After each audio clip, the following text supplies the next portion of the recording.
officially back at it again. Grabbing my water bottle.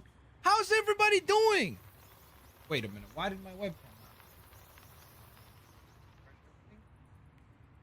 There we are. Now we're good.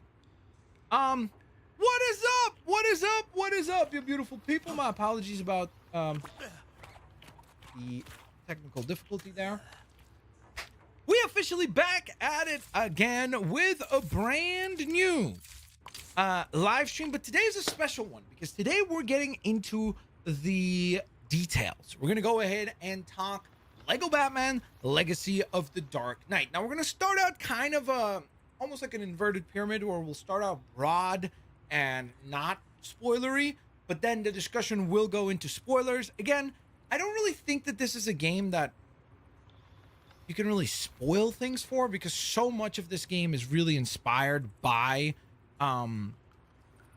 other Batman things, whether it be video games, movies, comics, TV shows. So it's not really a classically like spoilery game where you could be like, oh my goodness, like such and such character dies or something like that, you know, with maybe one exception really, and that is something that happens in the very last chapter. So outside of that though, this game doesn't really have the issue of being spoiler heavy. However, the point being, we're gonna get the discussion started, and then from there, you guys can also weigh in if you have interesting questions to contribute to the conversation. If you have your own opinions to weigh in, you can use the comment section, or sorry, the chat for that.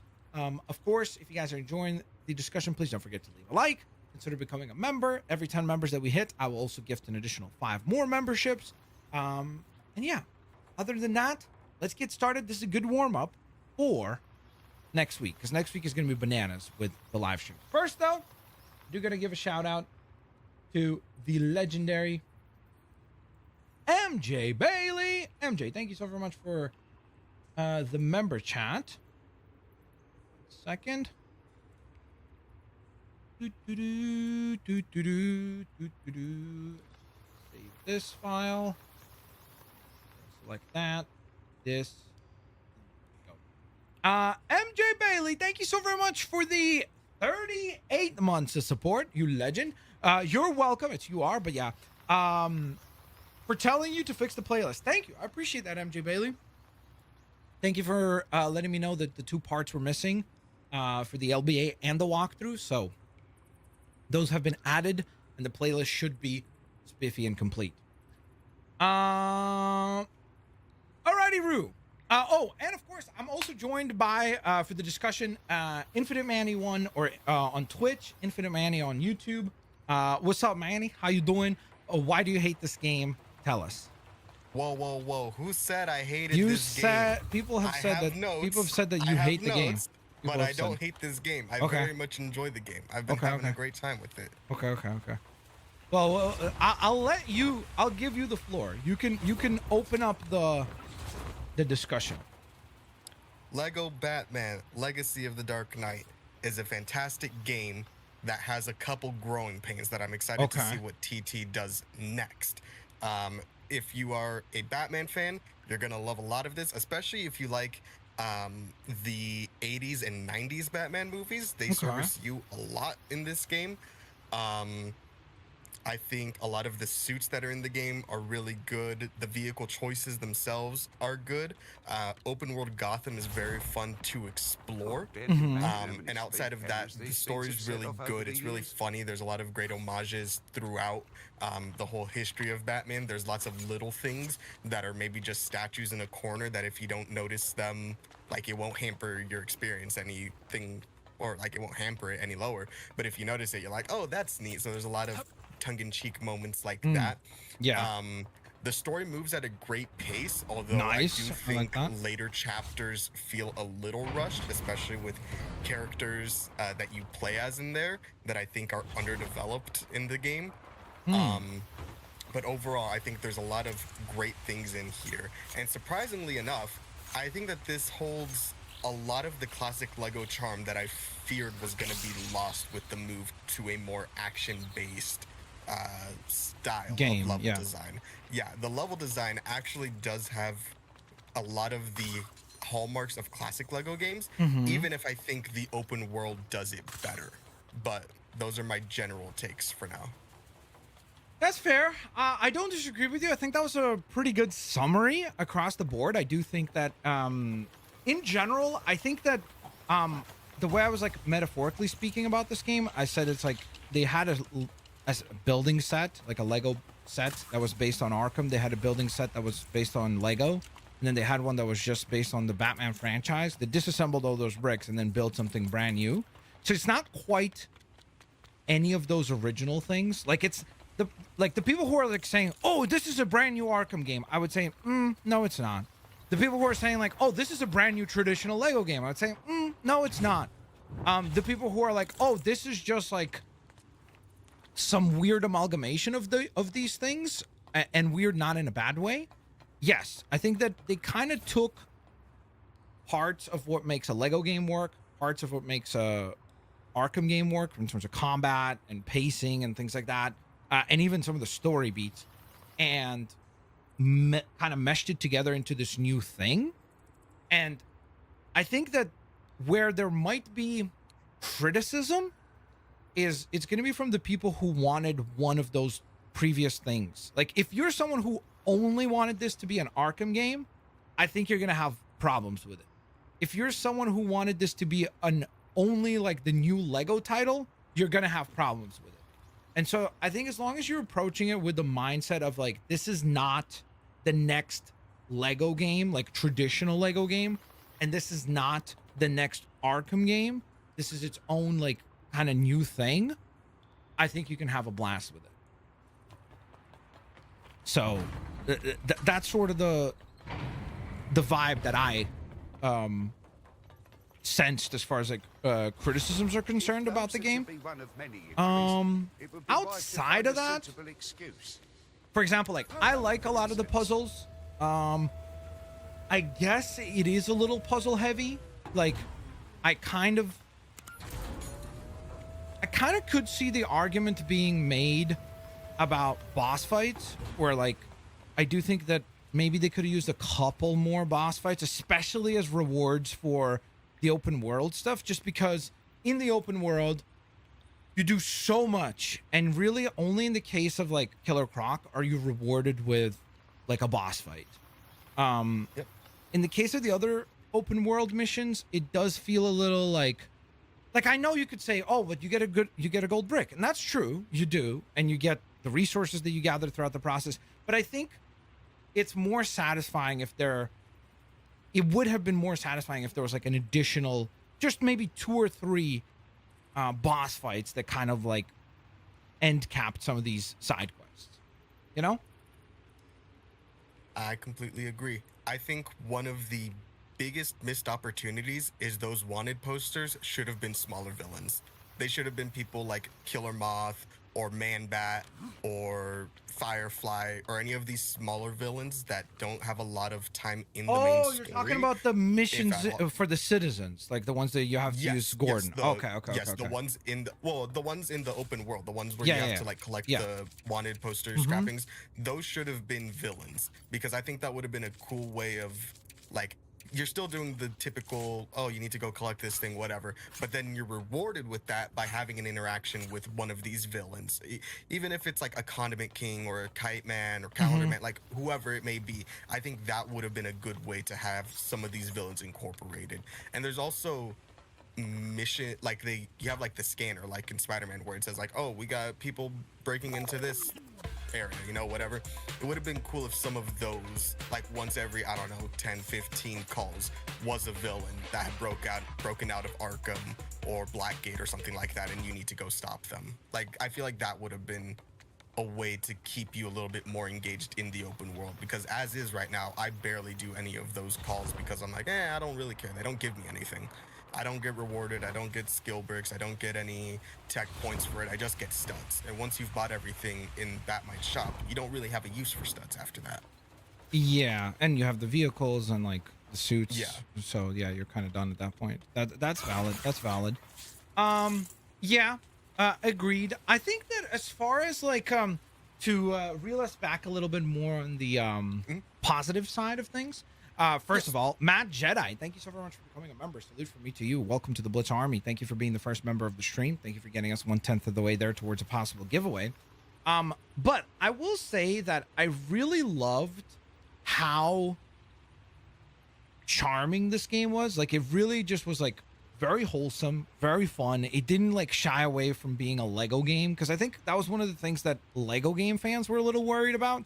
Whereas that they thought, oh, because this is gonna be Arkhamized, kind of, that it's gonna be like all serious and like, and it definitely had a bit more of a serious tone than I guess maybe a traditional Lego game would have. But I still liked that they didn't shy away from like the silliness and the pop culture references, and then references to the DC universe as a whole and all that. Like, they still were true to the tone that we expect and love from Lego games. So that was really fun. I also really, really liked how, kind of speaking back to what you said with the pacing, I liked how the story was like these like amalgamations of things from different movies. So it wasn't just like always, it wasn't like in the Skywalker saga where we play through a movie, but we're going through like beat by beat, like, and then this happens, and then this happens, and then this happens.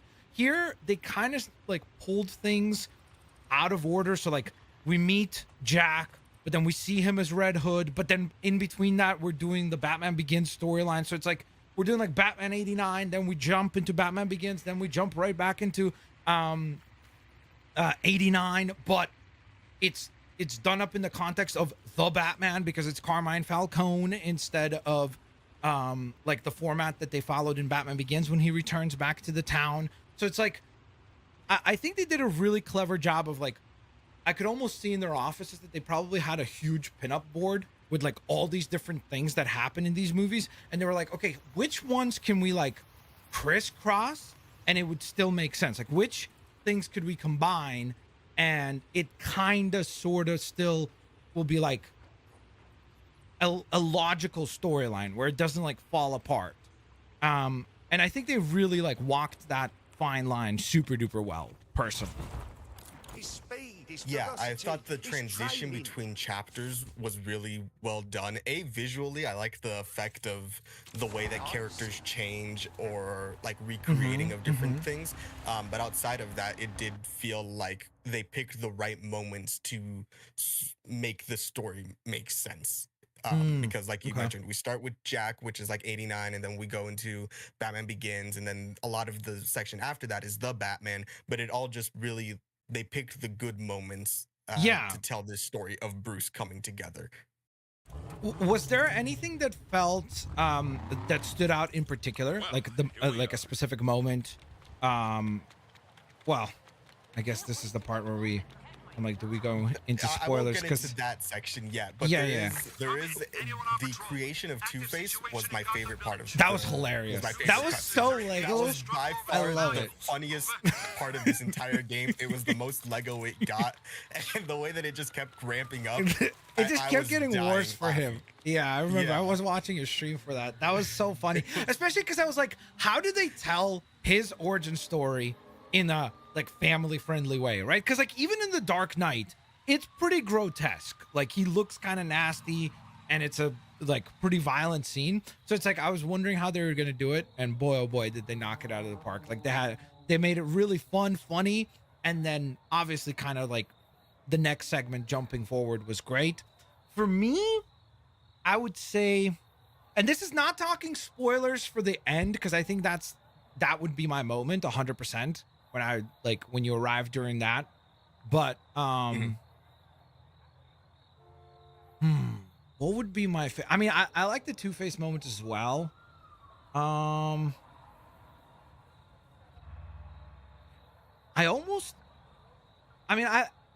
really like the I know that it's a little bit of a controversial one, because some people feel like the tutorial in this game is a little too long, like the fact that it's like an entire chapter basically for a tutorial mission. But I did like that, but again, I'm kind of biased because I just like the Dark Knight trilogy. So I enjoyed all the snowy environments, and I just like the idea that we didn't spend our whole time in Gotham, because when I think back about that, like I know you could say, well, Batman 3 Beyond Gotham we didn't spend a lot of time in Gotham either. We were on the different planets and things like that. And that's valid. But I just think that it was cool to stay on Earth, you know, not to have a space level story and still get to like go somewhere else. And plus to be in any sort of environment in a Batman game where there's daylight is just so rare that it just felt like mind-boggling. So that was fun. Plus, I just think that that moment, like that whole tutorial mission, is really charming in terms of like this version of Bruce, this version of Talia, them kind of like starting to develop their like chemistry as characters, and then all the little mechanics like throughout that level, like petting the yak, the goat eating the flower, being able to toast the marshmallows, like all these little things that you could do or ignore, build the snowman, like all these little things that are kind of give you the reassurance that this is going to be a Lego game through and through. But with that being said, I also really liked the Haley Circus mission, which is kind of surprising because I don't really like that movie a whole lot. Like that's one of my least favorite Batman movies. But I just, again, felt like very charming mission, really cool, aesthetically speaking, like to be inside of a circus tent with all the cool print work everywhere and everything like that. And plus it makes you like immediately you're kind of like cheering for Robin. You're like, oh, come on, we got to help him out. Like, you know, so it's like, it makes you like care for the character of Robin right away. So I appreciated that as well. If we're not talking spoilers for the last chapter. Yeah. I will shout out another one. I liked the Batgirl mission, her introduction mission. I liked that one a lot, actually. That's I liked valid. a lot of The museum, right? That one. Yes. Yeah. The puzzles in that one were really cool, and Batgirl felt like a really well realized character for this game. She's interesting with her gadgets, and I think she has a fun dynamic throughout the story when she shows up as a little girl, and then when she comes back later, her dynamic with her and her dad is really wholesome. So Batgirl was a standout character and level for me personally. Agreed. That's a good callback. Well, Piter was actually playing through that level yesterday, and I was watching him like play it, and I literally said, I was like, this is a really good level because it's very well designed too. The one criticism I have for that level is that I think that the talking parrot should have made a reference to Chase McCain with the talking parrots. That would have been a really nice kind of like full circle thing. But other than that, I agree, especially because in that very level, they do the thing where like immediately they introduce the mechanic of the drone and how different that makes her feel. I almost wish the open world took more advantage of that, because for the most part in the open world, the only reason why we ever use her drone is to like do the board scanning things to like learn codes and things like that. But I feel like if you go back to that level, much more often we had to like rely on the drone to like create an anchor point and climb and like use that element of the drone. Whereas I don't feel like it is like a very go-to mechanic outside of the level, which is a bit of a bummer because it's really fun to use. Yeah, there are moments where I feel like if you go into like the Catwoman sections in the open world, right, where you have to go into the safe, there are some of those moments where it becomes like a little bit of a Predator section where there's enemies around. And because you can switch to any character at any time, I feel like that would be the moment that you would want to, you can then create a perch point. Yeah, an area where you can perch on. But the issue with that is that that becomes a intrinsic thing versus an extrinsic thing. That is you intrinsically saying like, I want to play as should do this and do this, versus the game encouraging you to do so. So that is like an area that I do agree with you on that about. Yeah, agreed. Just quickly, Skel4918, thank you so very much for the insanely generous super chat. Thank you for the kindness. Hey Blitz, love the content, keep it up. Thank you, I appreciate that. Thank you so very much for the generosity. Rugged Eagle's also in the chat. Mr. figured out how to play as Lucius and Alfred. Give him a round of applause. Big dubs. That is very cool, dude. Here's one thing that, since we're talking characters, this is one of my, like, I'm working on a video that's like, you know, 10 disappointments sort of thing. You know, don't want to be called a complete shill for this game, but just want to like bring up some things I didn't enjoy as much. But For the characters, I personally think that 6 of the 7 characters are wonderful. I think that they feel different, they play different, they serve a different purpose in terms of their gameplay functionality. They offer a very unique feel to each character. The one problem is that as soon as you unlock Nightwing, there's very little utility to Robin beyond, hey, I like Robin as a character and I want to see Batman and Robin team up. Like, he becomes, there's really like no motivation to play as Robin, which sucks in a game that only has 7 playable characters. Yep. That is my main issue, is that I don't like 3 of the... it's not that I don't like 3 of the characters, it's that I don't think I don't think there needs to be these 3 extra characters, which are Robin, Nightwing, and Talia. I love Robin, and I love Nightwing, but the issue is that they play the exact same, so I wonder why didn't they just make it one character, and just say Robin will make him, you know, the smaller fig, and then have his suit selection also be the other, the big. And then give us like Jason Todd, because Red Hood. And then you can do Jason Todd or any of these other characters. Yeah. Right. So there's that aspect to it. The other aspect is that Talia has a cool set, but even within the game itself, she isn't used all that often. She's used for the tutorial, and then she comes back later in the game. But it's for one section only. And then by the time you get to the open world, I've had to switch to her, I think, 3 times only so far, and I'm 90% done with the open world. Right? Wait, So really? Yes. Little? Because I definitely played Yes. it. I don't know if I was making a conscious effort to play as her, because you're going to need to play as her to complete some challenges, and then there are a lot of puzzles that require her skill, specifically, I've being only able to found, like do the 3 of them. phase. Interesting. Yes. I thought there were That's more it. than that, but maybe you're right.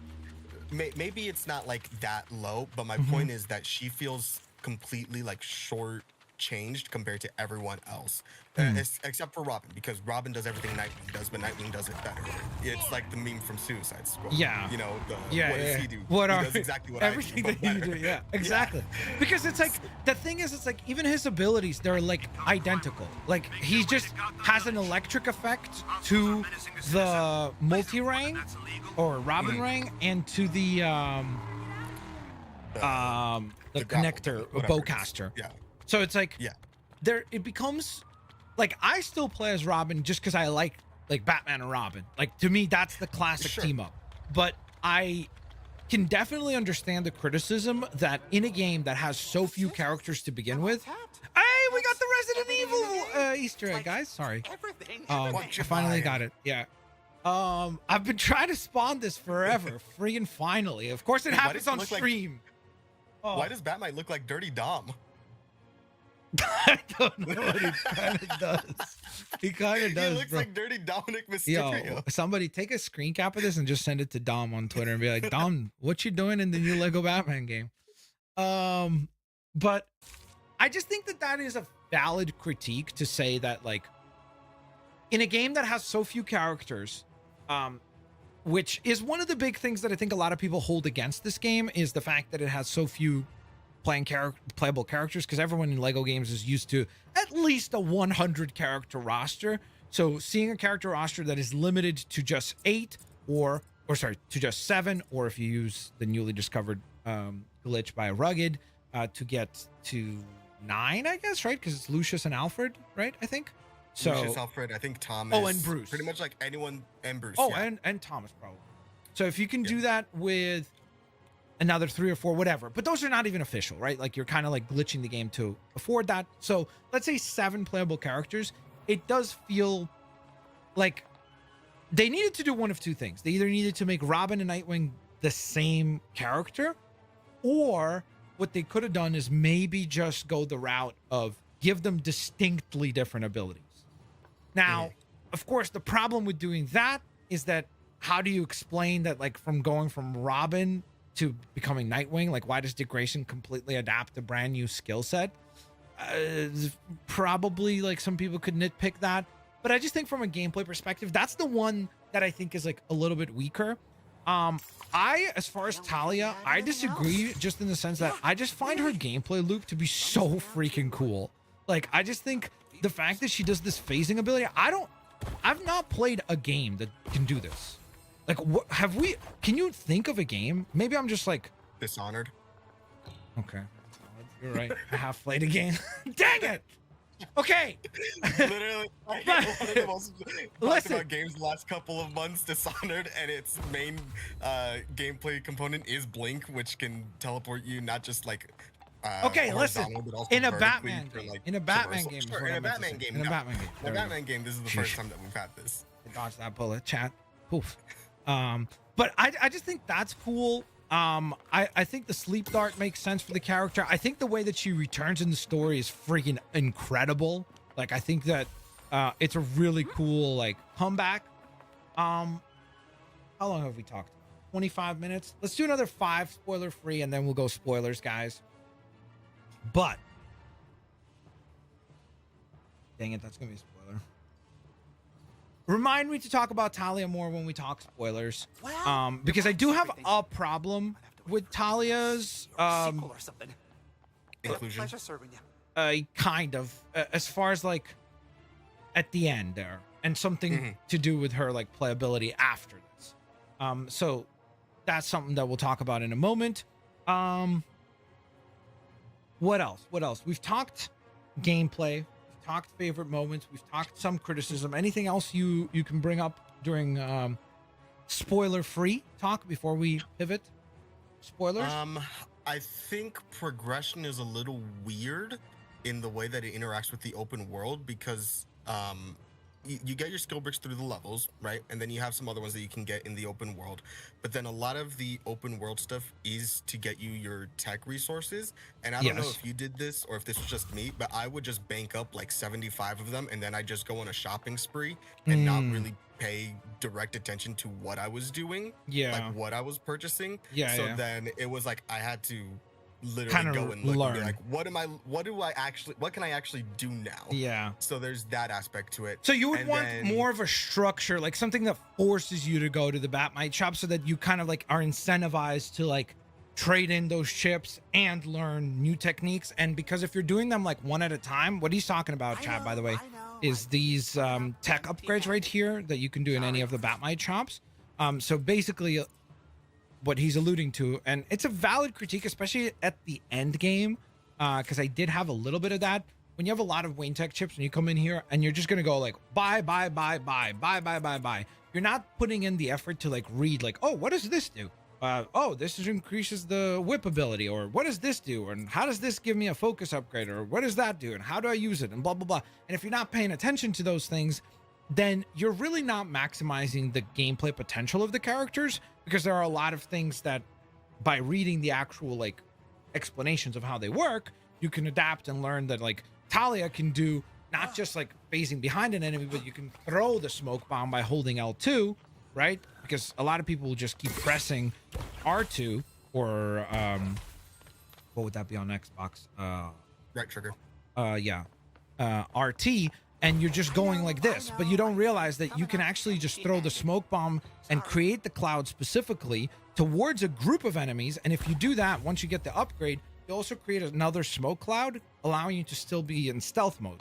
So those are all little things that, like, if you didn't bother reading, or if you did like all of the Wayne Tech chips in succession, you're kind of missing out. And I guess it's a fair analysis in terms of like, well, how could they have incentivized you to visit the Batmite store or to go to the benches?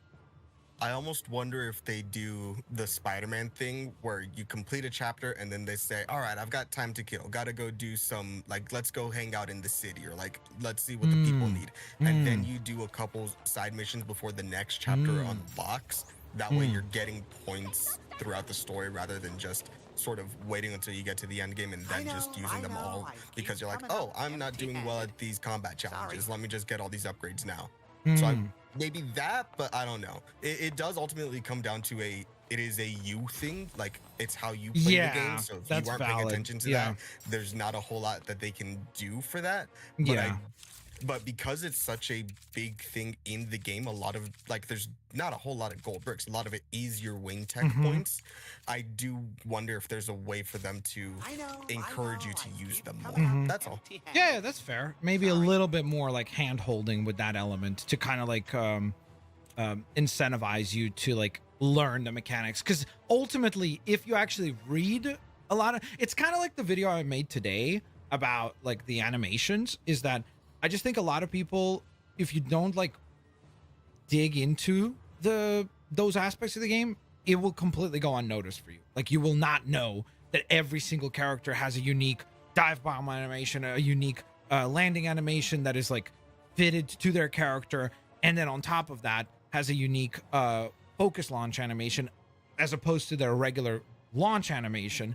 And like the fact that all of those things like differ, unless if you're digging for it, you're not really going to find it. So that's a valid point.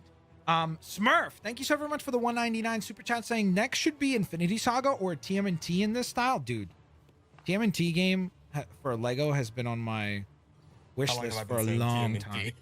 TMNT, Transformers, Pokemon, Ben 10. I've been saying that for years. Wow, we have not seen this moderator in ages. It is the one and only. She even has a different name on well, that was on YouTube. That was pre-change, remember? Because before it was the username, now it's the YouTube whatever. Well, I've literally never seen. I've never seen her with this name. That's how long we haven't seen her. But she's asking, Max is doing no shave November early. Listen, the whole idea was this was supposed to all calm down had we hit the member goal. We did not. So now I'm in a bit of a pickle here. Do I just go ahead and shave everything? Or do we save it for September for Wolverine? And then I do the sideburns. Bob.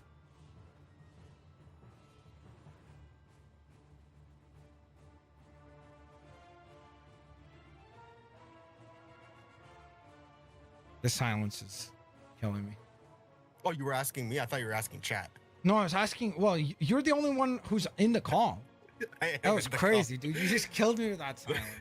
Listen, let's see how Wolverine looks and then we'll decide. Well, I mean, now Batman's over, so there's no point in shaving it just for the mustache now. I mean, I could bring up. I could do the stash.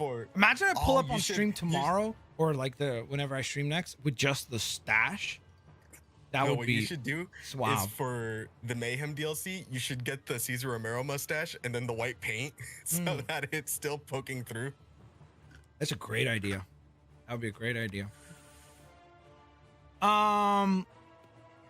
So yeah, ladies and gentlemen, we are right a little over half an hour discussion. So now, for all of you who are still here who are worried about spoilers, just a heads up, from this point on in the stream, it is all things go. We're allowed to go ahead and talk spoilers full on, talk about anything and everything that happens in the story, talk about anything and everything that happens in the cutscenes, in the secret boss fights that you can unlock in the open world.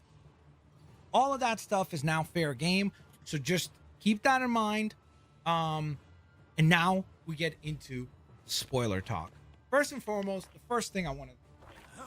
Bro, when you arrive in Arkham Asylum, from that point, like when they homage the opening of Arkham Asylum, where they're recreated like beat for beat, that whole like everything that is that mission and the following mission, unbelievable. Like that level felt like it was like, I almost think you could make the case that the Arkham level was better than the final level, because it just felt like it was like every time that you thought, okay, well, this is it. Like, this is as cool as it's going to be. Like, you're walking the Joker. You have Officer Bowles there. You've got, oh my goodness, why am I forgetting his name right now?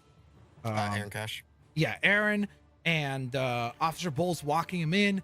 You run across Solomon Grundy, recreating kind of the scene with Killer Croc. You're like, that is incredible. That's very cool. Then you get into the jail cell area. All the incredible, like, both secondary, tertiary level villains that you see on the way. Then when everything opens up, you start the battle, everything starts to get chaotic. All of a sudden, bam, Scarecrow shows up. It's like, holy moly, like it just kept like outdoing itself at every moment. Oh, and of course the interrogation scene right before that too, with the Joker recreating the Dark Knight. It's like it just kept going up and up and up and up. It's like it couldn't stop. I was like, this is an unbelievable level. And then after that, obviously you then also work your way towards kind of a slowdown in the story, which does feel from a pacing perspective a little like, to me, after I finished that Arkham Asylum level, when you slow down and pace, I was like, oh man, there must be like another 4 or 5 chapters. But then I realized, like, when you go into the Arkham Asylum mission, they tell you, oh, there's no, like, this is the point of no return. So I'm like, no, the game must be ending soon, because otherwise they wouldn't give us that warning. So I do feel like maybe they could have like elongated maybe the ending a little bit, like you said, like because it does feel a little kind of like, and it's over. So maybe that last mission could have been 2 missions or multiple missions. But other than that, that ending was lights out. I freaking adored it. Absolutely adored it. I agree. And I think what would have set it over the top is if each of the villains that we fight had better focus, because they're in a whole group of enemies that come out. It's just like, oh, okay, 2 people come out and then a whole bunch of goons also come out. So there were times where I had just accidentally defeated a villain and I was like, oh, that was it? Yeah, okay. yeah. You wanted them to like feel more like formidable. Yeah. Although you are defeating like Condiment King or Clock King. Sure, but like you're also defeating Deathstroke and you're defeating that some one of these other definitely, people where it's like, I wish some of these would have had a little bit more focus. Like the Grundy one was fine because he's such a big character, right? We fight Grundy in that? Yeah, he charges. He breaks through. So like Grundy was big and like visually you could see, oh, it's Grundy. But when you have Deathstroke when he's in a prison uniform, sometimes it could get lost on like, oh, I really wanted to fight that character and they're part of a group, you know? So there is that aspect, but it's a minor thing. It's one of those things where it's like, I could have elevated it just a little bit more. And I think I almost wish that we would have had more time with Nightwing. I wish that they would have done Nightwing and Babs or someone else in Arkham Asylum as well, because when you look at the story up until that point, Nightwing gets introduced in like the costume party level, and then he doesn't come back into play until the very last mission of the game. So it's like we miss a lot of this character that already sort of already by we, feels who's this we speak of? But this is Manny's bias of being a Nightwing fanboy. Listen. He's like, I need Nightwing in this game more. This is ridiculous. But like, I'm just saying. Listen, Robin and Nightwing get a little less time to breathe than some of the other characters in the game. Like and I who? think if we had, Batgirl gets a little bit more time to shine. She gets Gordon gets the she most, gets the Firefly level, right? Catwoman also gets the most, I would say. I think as it goes on, the characters get less and less screen time. Like, because Gordon gets the first like 2 hours. Then Catwoman that gets the next makes 2 sense, hours. right? Because then they Robin want gets you half to an like. hour. Then Nightwing gets 15 minutes. Then Batgirl gets half an hour. Talia's in 20 minutes.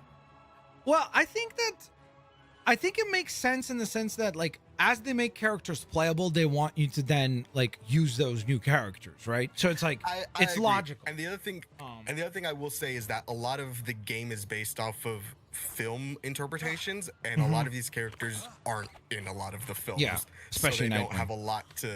Yes, especially Nightwing. He hasn't been in any of the. Well, he was in Batman and Robin, but still. But not even in that was he like officially Nightwing. Exactly. Yeah. So it's like I understand that is a limitation based on how they were telling the story, but at the same time, it does still kind of sting a little, and that is absolutely bias. I will 100% confirm that. That is bias. I mean, he did get to shine in the Mr. Freeze boss fight. Like they literally sidelined Batman for him, right? So the Mr. Freeze one is good. Yes, I forgot about that. So they do ignored that complaint, but I do feel like the Arkham section is really cool, but I do feel like it's a little short because realistically you recreate the opening of Arkham where you go in, then you do the interrogation scene, then you come out, you do the fight, and then the level's over. So it's like I wish there was maybe a little bit more. Maybe we go through an area, even something like put chattering Joker teeth in one of the rooms To or something, collect like as we're like going trophies. through. To collect, yes, that Yeah, should have I been like agree. the trophy. That's is a the valid Joker point. teeth. That like not all the levels have trophies or Wayne Tech caches to collect. So that is something that is a little like, I understand some of the chapters kind of like it doesn't make sense to have them there, like the tutorial Sure. one or whatever. But it would be nice to have trophies to collect in every level. Like as long as you're part of the story levels, that would have probably not just given you something to do and kind of like driven the experience further, but then also on top of that,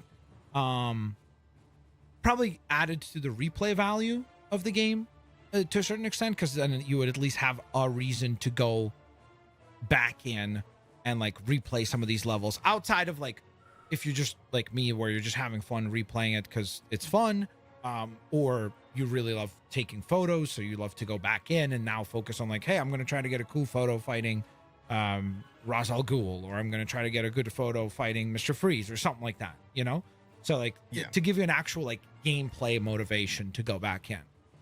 Yeah, that would have been neat. But like things like, oh, you could do like a weapons locker that has a bunch of references to the other villains that might be in Arkham, and that's where you can put a chattering tooth, like something like that, just to sort of flesh out the Arkham section a little bit more, because realistically it's 3 rooms and then that's it. And for a game that takes so much from Arkham and homages so much to Arkham, it does feel like, oh, maybe there could have been a little bit more. But that's not to say that the section wasn't great. That's coming from a this was so good, but like I want to see how much more they could have done. That's all that I'm saying.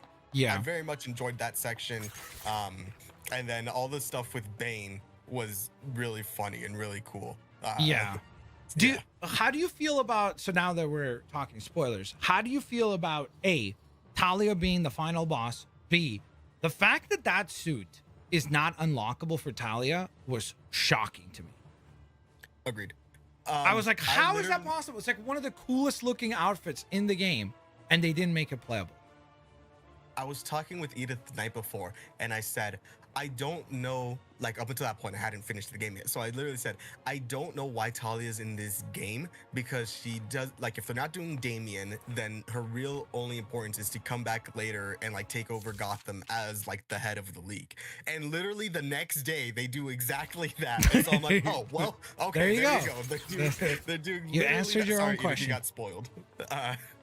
Yeah, Edith, sorry. I did say spoiler alert, Edith. We are in spoiler. Yes. I know. I keep coming up empty-handed. That's exactly what I thought was gonna happen anyway, so it's not a real big surprise there. Yeah. But yes, I do agree with the suit not being playable was really weird. There's a lot of things, like we already have the Bruce Wayne model. Like, just let us play as Bruce Wayne. Does it make sense? No, but it's a Lego game. Like, I'm not.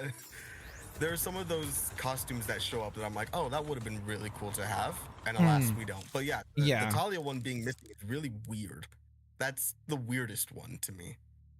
Yeah, that's odd, just because, especially because they didn't shy away of doing the Gordon Batsuit, you know? So it's like, once I saw that, I was like, part of me anticipated that it would be a case of like, where like, oh, you hit 100%, or like fully upgrade Talia, and then like that's the reward, you know, like the mystery suit reward or something like that.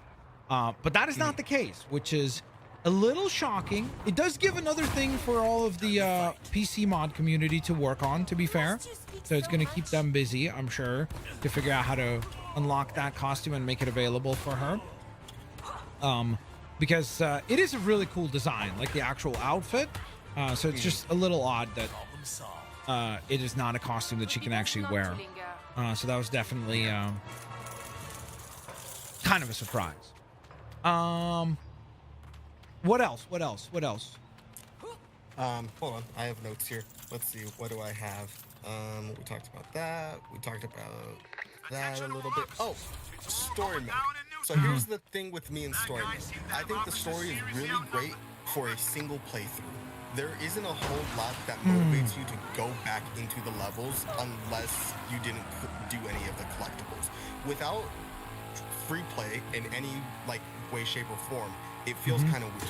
For instance, I went back to like play an earlier level to get like some collectibles, and I thought, oh, I could use my upgrades to like make the combat a little bit easier or whatever. You can't even use your upgrades that you've unlocked. It is literally locked to where they are in that story. Depends on where you are. Like, so for example, like if you have the bouncer unlocked for Gordon, like if you've gone through then you will have those upgrades. So it just depends on like one of if those there were things is I went to a level where I didn't, and so it's like, oh, I'm missing this gadget. So there's that aspect to it, and this is where like the traditional Lego fan of me comes out, is that I wish the levels had some collectibles that were only achievable by using other characters, like to come back around. To come back around, like like if there was a door that you couldn't get through, but then if you have Talia, you do the little phase ability and you do that, exactly. jump in. Yeah, because as it is right now, you can get everything on the first go around, which is great because it means like, oh, okay, I don't have to spend another however many hours going through the story again to get all these things. But at the same time, with only 5 of them being like, you can only get 5 collectibles in whatever missions have them. 10 if you do cachet plus the red power brick, then it's 11, I guess. Well. Yeah. But there's also some of them that only have the 5 and then the red brick. So they have a mixture. So it's like, I do wish that there was more of a reason to go back to the story outside of, oh, I need to finish getting these little collectibles. So that's just something like, if you want to talk about more characters, that's one thing. But this is literally just, you have the 7 characters, utilize them a little bit more in the stories. Like, give me like incentivize me to like go back in. Even though again, the problem here is that I wonder if they listened to some of the feedback of previous Lego games where people were saying that they're too grindy and like they take too long to like 100% or whatever. So they kind of like shied away from that. I don't disagree, but this game is significantly scaled back compared to other games, at least in my opinion. Like, obviously compared to Skywalker Saga, it is significantly smaller, but this feels a lot closer to a Lego Marvel Superheroes where there is a lot of things to collect, yes, but it feels very manageable. Like, I was able to get through each of these islands pretty much in an hour or so. So it's like, that's not a whole lot of time that you spend out there. I think right now I'm 90% done at like 27 hours or something like that. So it's like, you can get through it pretty quickly if you're, if you're experienced with Lego games. But with how well paced the levels are, I don't think people would have had that problem of going through them, especially because it's not every level that has a collectible. It's only a certain amount of them. It's maybe a third of the actual quote-unquote levels in the game have all the collectibles. So that is something that I'd be interested to see how they address that in the next game. Not saying it's a huge problem for this game, but it is something that I would like to see them tackle for the next one. Yeah, because all things considered, this game was, especially by today's standards, was made relatively quickly. Like 4-year development cycle for today's day and age for a big game like this, like a AAA feeling game, is a pretty quick turnaround. So they do have, I guess, that feather in their cap with that. Sure, but I almost wonder if they could just retool some of that and do a little bit less open world, a little bit more story level. That's all. So more on the campaign. Yeah, because I didn't even keep track of, like, did you ever go through and count how many missions there actually are? 1, 2, no. 8, 12, 13, 14, 15, 16, 17, 18, 19, 20, 21, 22. 22 missions. That feels pretty good. Like, I feel like classically speaking in most Lego games, I think there's usually 15, right? 15 to 20. But again, the valid point would be that those classic Lego games have that free play element that makes the level feel almost unique, in the sense that a lot of times in those classic Lego games, your first playthrough, at best, you might be able to get like 4 mini kits and the true superhero ranking. But then you come back around and you need to do a citizen in peril mission, or like whatever character in peril they put for that specific title.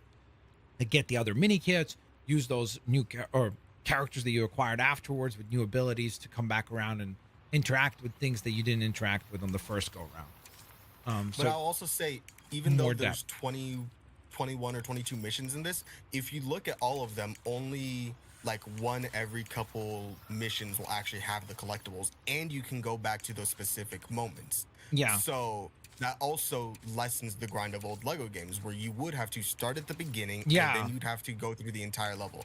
With being able to go to a specific moment of, oh, I missed it, It saves here, you let so me much start time. from here. Yeah. It saves more time already. Yeah, So I it's agree. already a little Yeah, bit quicker.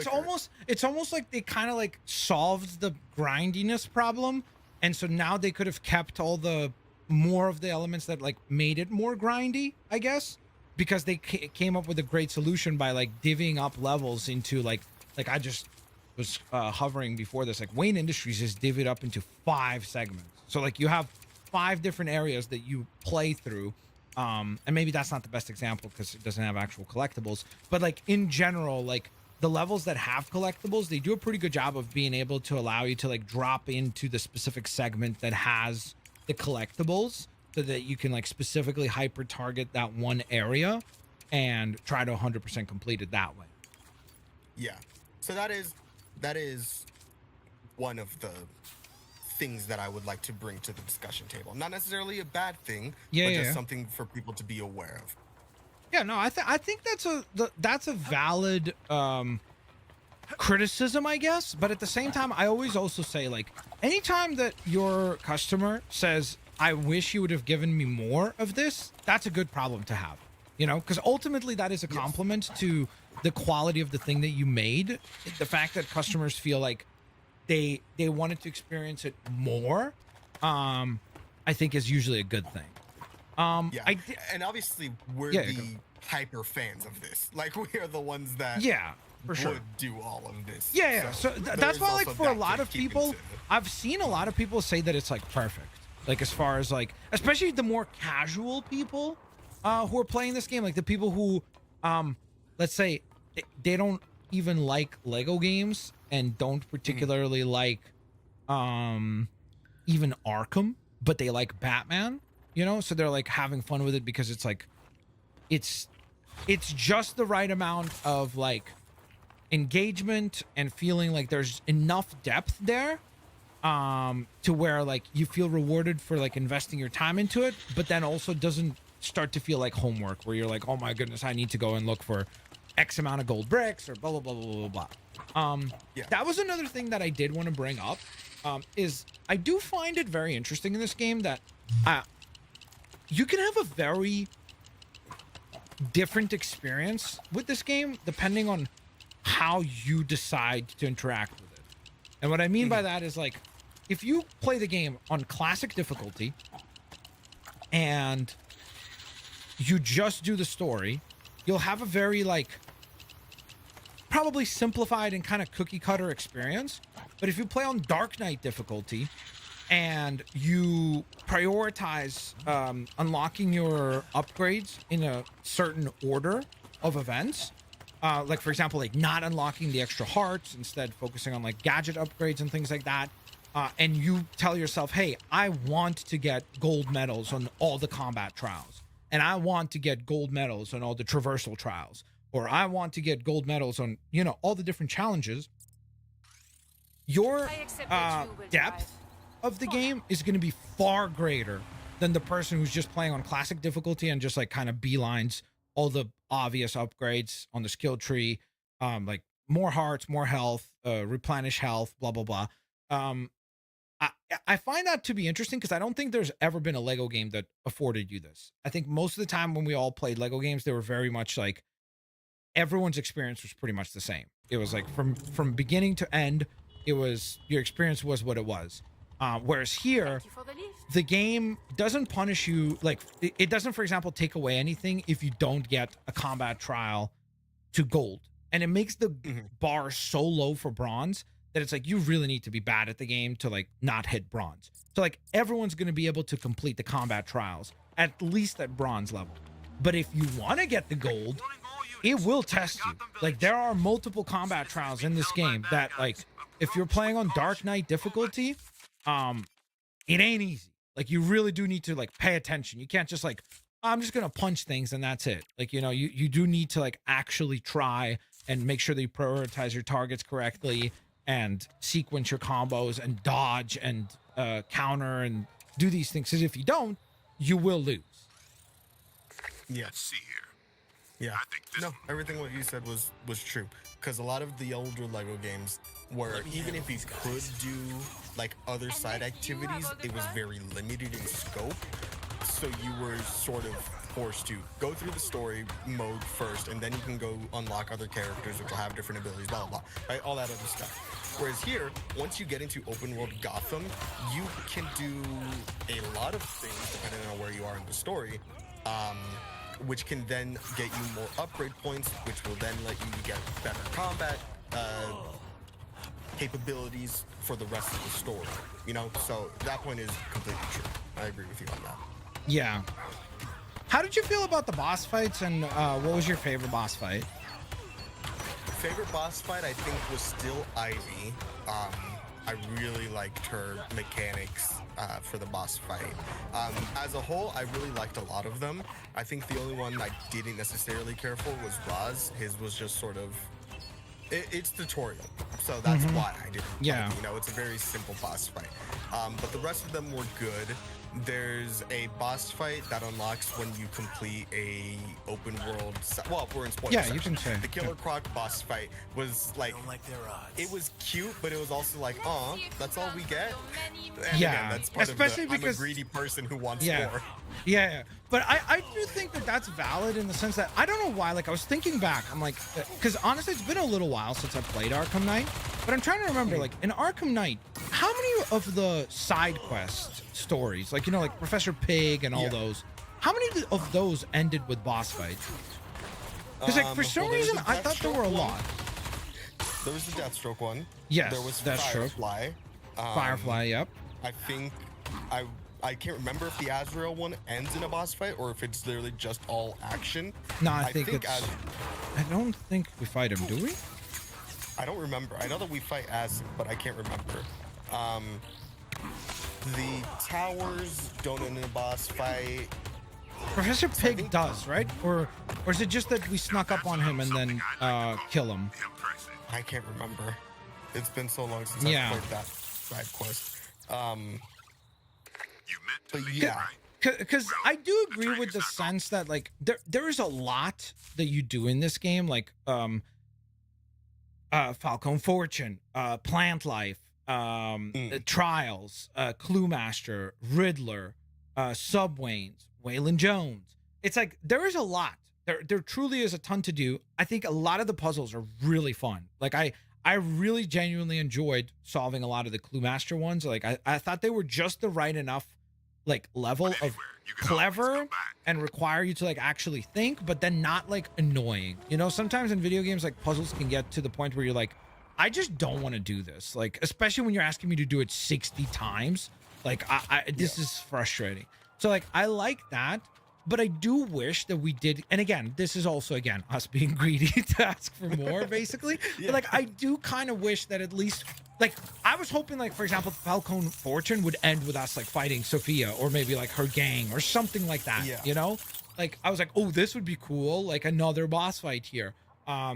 Or the Plant Life one could have been, again, maybe Kite Man breaks out and you fight him in a boss fight with like, again, I thought, for example, like with Kite Man, you could do cool stuff with like grapple stuff, right? Because for the most part, we really only use our grapple abilities in the Ivy fight.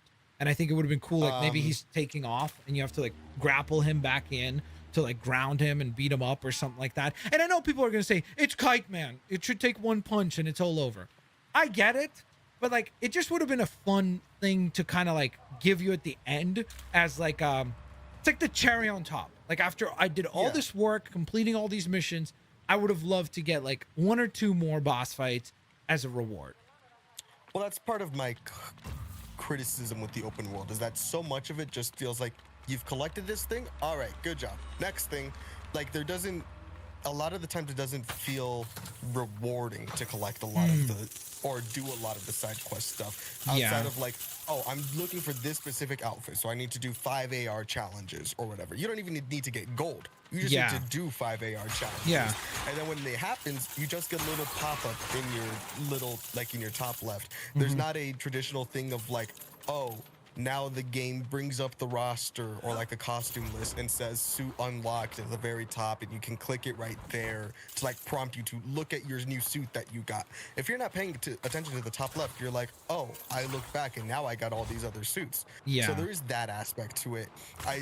And again, this is also a Lego fanatical person's idea of this, but I remember in old games, like races were how you unlocked new vehicles. Yeah. In this game, a lot of the vehicles are unlocked via your story completion, and then sometimes you'll get certain ones for reaching certain milestones. So I do wish like some of the things we unlocked were tied to directly these events that we're doing in the open world. Like list exactly, this race will give you this item for completing it at this rank. So there's, and again, that goes back on the thing of like, oh, they made it such a low barrier of entry for people to collect everecting. I agree with that. But I do think there's something to be said that it could have been a bit more collect-a-thon-y.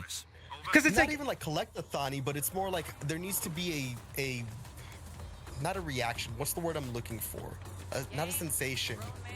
It's like there needs to be like a feeling of gratification of, oh, I completed this thing. I'm now rewarded with this. Whereas a lot of times you complete something, you're rewarded with 500 studs, or you're rewarded with 2 Wayne Tech points. You know? So I don't know. There's something there that I can't like quite fully explain, but it's something along the lines of some of these side quests don't feel rewarding, and that could just be it could just be they need to make something more overt, or they need to list something ahead of time, or there's something there that I can't quite put my finger on. But we were talking about the puzzles.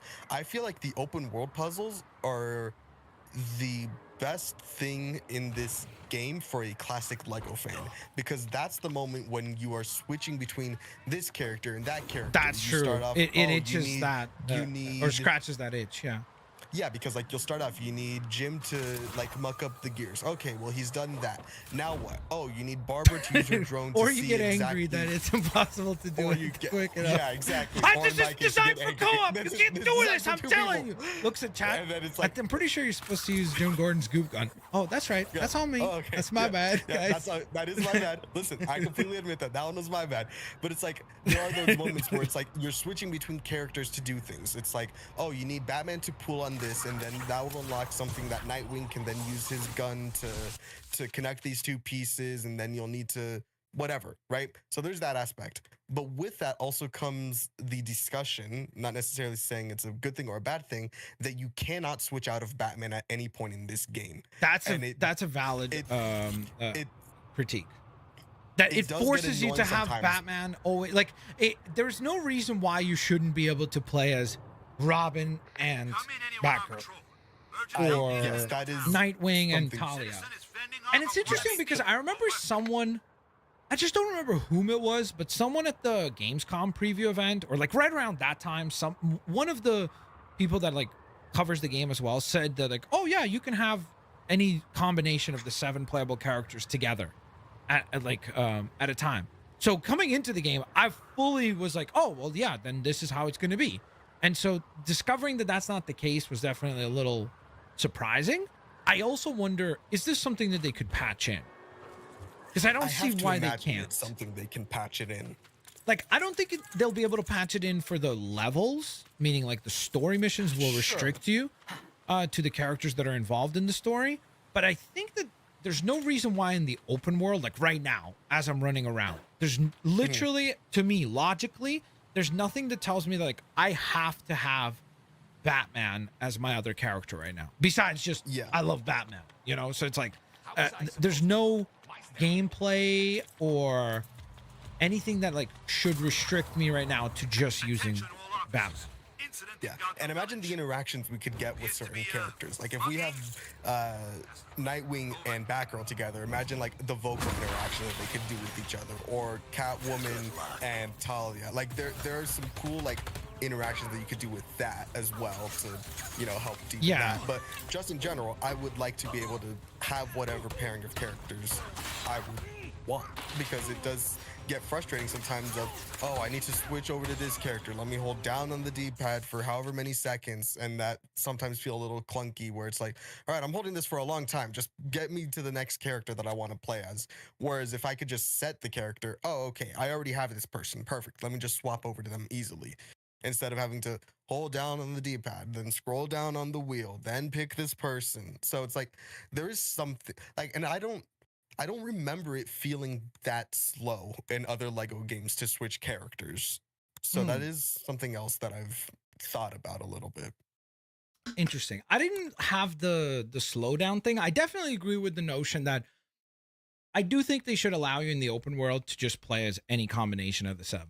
Like, even if you want to be Robin and Nightwing at the same time, I think they should let you do that. Like, I know you could say, Sure. It's Dick Grayson both times. So does that make sense? It's like, dude, it's a video game. There's so many things that, like, in this world, especially in the Lego Batman world, that if we really applied the, how does that make sense? It's like, you know, like, you got to be able to, like, just let it go. So, like, I would wonder if that's something that they could do. Like, it'd be interesting to see if, like, a future update would allow them to just go in, release a patch that basically says, hey, now in the open world, whatever character you want, you can play as. Maybe with the September DLC drop, they'll That would patch be that in cool. there. That would be cool. Yeah, But- it sounds like also, like, that DLC sounds like it's going to be giant. Like, it sounds like it's going to be far more than just, hey, here's 2 playable characters. Like, it sounds like it's going to be massive. Which I'm super excited for. But again, obviously we can't really, like, evaluate this game by what it will be once September arrives. We have to talk about it as to, like, what it currently is, you know? So, gonna have to, like, keep it to that. Yes, chat, I'm aware that this character looks a lot like me. I was not able to confirm that it is me, but it would have been incredible if I got the confirmation that this is me. Because funny thing, Gordo even told Edith, like, he saw this minifigure in one of the cutscenes. He goes, "Is that Max?" So, pretty funny. Ryan, which animation are you talking about? Please share. Thank you for giving me the heads up on that. Now, one thing I did also want to mention is how freaking beautiful this game is. Because while we've been talking, I've been pausing sometimes and, like, doing photo mode and everything like that. I have not had, like, this much time with photo mode since, like, Marvel's Spider-Man. Like, it's by far the prettiest looking Lego game. I think that's a given. Like, I think you have to be crazy if you don't think that this is the nicest looking Lego game. It's crazy how good this game looks, from the lighting to the fact that Active situation in Gotham Village. I guess it doesn't work over here because you can play hopscotch, but for some reason this one doesn't work. But from the visual standpoint, like the rain, the detail of the suits, the capes, the textures on everything, the vehicles, like and by the way, this is also me playing in performance mode. So, like, if you go into fidelity mode, the visuals get even more incredibly beautiful. And I think that's one of the things, like, if you really like the visuals of this game, I think another rewarding thing is to just kind of, like, work your way through the city and just find, like, cool, interesting locations and just do, like, a photography session with whatever characters you like, you know? Because I've done it for, like, hours, and it's a blast. Like, it's just fun. It's just fun, like, being like, oh, let me try to find, like, a cool pose for Batman, or, like, because, again, the game lets you pause pretty much at any point. Like, as I'm getting hit by something, I can pause. Like, watch this. I can pause right here, go into photo mode, and we could get, like, a reaction shot of Batman getting hit with the hammer, with the blast effects, or the rocks are flying. Like, it's incredible. Because I know that this is not the first photo mode we've had, but this is the best photo mode we've had. Because the other ones were far more restrictive about, like, doing the selfie camera thing in Supervillains, or the, like, weird, like, kind of, like, stuttering of the camera and, like, the frames that they would do. So, like, I do think that this is the nicest photo mode. The fact that it's so, like, easily accessible, the fact that you can, and heck, you can even remap it to a different button, so you don't even have to, like, pause and go to menu. You could just immediately bring up photo mode. So it's like, I feel like that's another really cool thing that again does require you, though, to, like, kind of want to spend the time to learn it, because if you never pause and go into photo mode, you don't really care about it at all, you know? Because there's no point in the game that they, with the exception of, I guess, doing the cool Gentleman Ghost mission, at no point does the game force you or hold your hand and tells you, like, hey, you should try out photo mode because it's really freaking cool. Yeah. No, the game looks great. I do wish the game ran a little bit better on my computer. I did have one crash. There's been multiple visual bugs. I sent you one of them with the bat pod or Robin's motorcycle where the game just starts glitching out. So there are a couple of those glitches that I wish were ironed out a little bit more. But the game itself looks great, and the art style that they chose, the way the designs that they chose, all of it works really well, and I really like it. Yeah, I personally like have found just it's legit like just so bad. in awe of how beautiful the game is multiple times over, you know, where I'll just be like walking around and I'll be like, oh, let me, like, I'll do like a focus launch like this with Nightwing and then just be like, okay, let me see what kind of cool pose can we get here, or like shot we can get here. And also, like, when you go into photo mode, it forces you to like realize all of these cool little things that you don't pick up on before, because you're looking for like unique poses for the characters and unique moments for the characters. So I just feel like you gain like a greater appreciation for just how detailed each one of the 7 characters are. Because again, going back to the criticism of, yes, this game does not have a 100 character roster, but they really did put a lot of love into the characters, like with the exception of the thing that we talked about where Robin and Nightwing play pretty much identical, with the exception of one has electricity to his gadgets and the other doesn't. But everything else between the 2 characters is different. Like their gliders are not shared. Their focus launch animation not shared, their landings not shared. The fact that they tell like a little bit of story even just with those things, like the fact that Robin still, like, if you saw his like animation for the video that I posted today, he just does like the circus twirl that he does in Haley's Circus, but then Nightwing does all the fancier, like his own version of acrobatics and all that. It's like the whole notion of like he kind of adapts some of the techniques that Batman would utilize while diving with the cape and everything into his repertoire, while still having one foot in his history as a circus act and everything. I think that's really cool. Like they do a lot of really like cool stuff like that. Like I love in the opening level, I've talked about this during my walkthrough as well, like when you play as young Bruce and you're walking through that the forest, the dark forest area. I love that they make everything look creepy and like dark and like glowing eyes and everything, because I'm like, that's exactly how you see the world as a kid. Like I remember as a kid going on a walk to like a forest or a park and like thinking that it's like really scary, and then you come back around to that same place either in the daytime or when you're older and you're like, why did I think that this place was scary? Like it's just, you know. And you come back in the game as older Bruce when he comes back to Gotham finally after his training, right? And he, like, the whole place is like lit and it's like harmonious, like it doesn't look scary at all. And so it's like they do a lot of stuff like that I think, like, if you're looking for it, and you'll appreciate the game much more, because they tell the story through like visuals and animations and like little things like that. It, to me, carried a lot of the experience as well. Yes, very much agreed. I like the details between the characters all looks great, feels great, and they do look different, which I do like. But as we mentioned, the gameplay of them is very similar between this, specifically Robin and Nightwing. Yeah, those two I don't disagree with. And again, I guess like I can kind of understand their logic, because they could say, oh, well, it is Dick Grayson. So like at the end of the day, he is going to have the same kind of, like, it's not Jason, like, whereas Jason's known for using the crowbar and the guns as like his method of combat.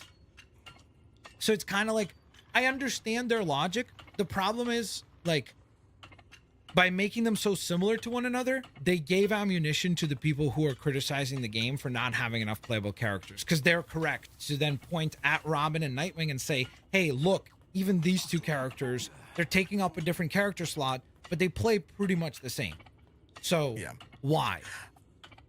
I wonder if they could have done it where Robin has the bow staff and Nightwing has the eskrima sticks. Like you have, because Robin doesn't do any acrobatics in this, correct? Like not like in the old traditional games where you would throw the baton into the hole and then you'd have to flip your way through like levels to reach higher places. That's not a thing in this game, correct? No. You're talking about like So like to do like the twirl jumping?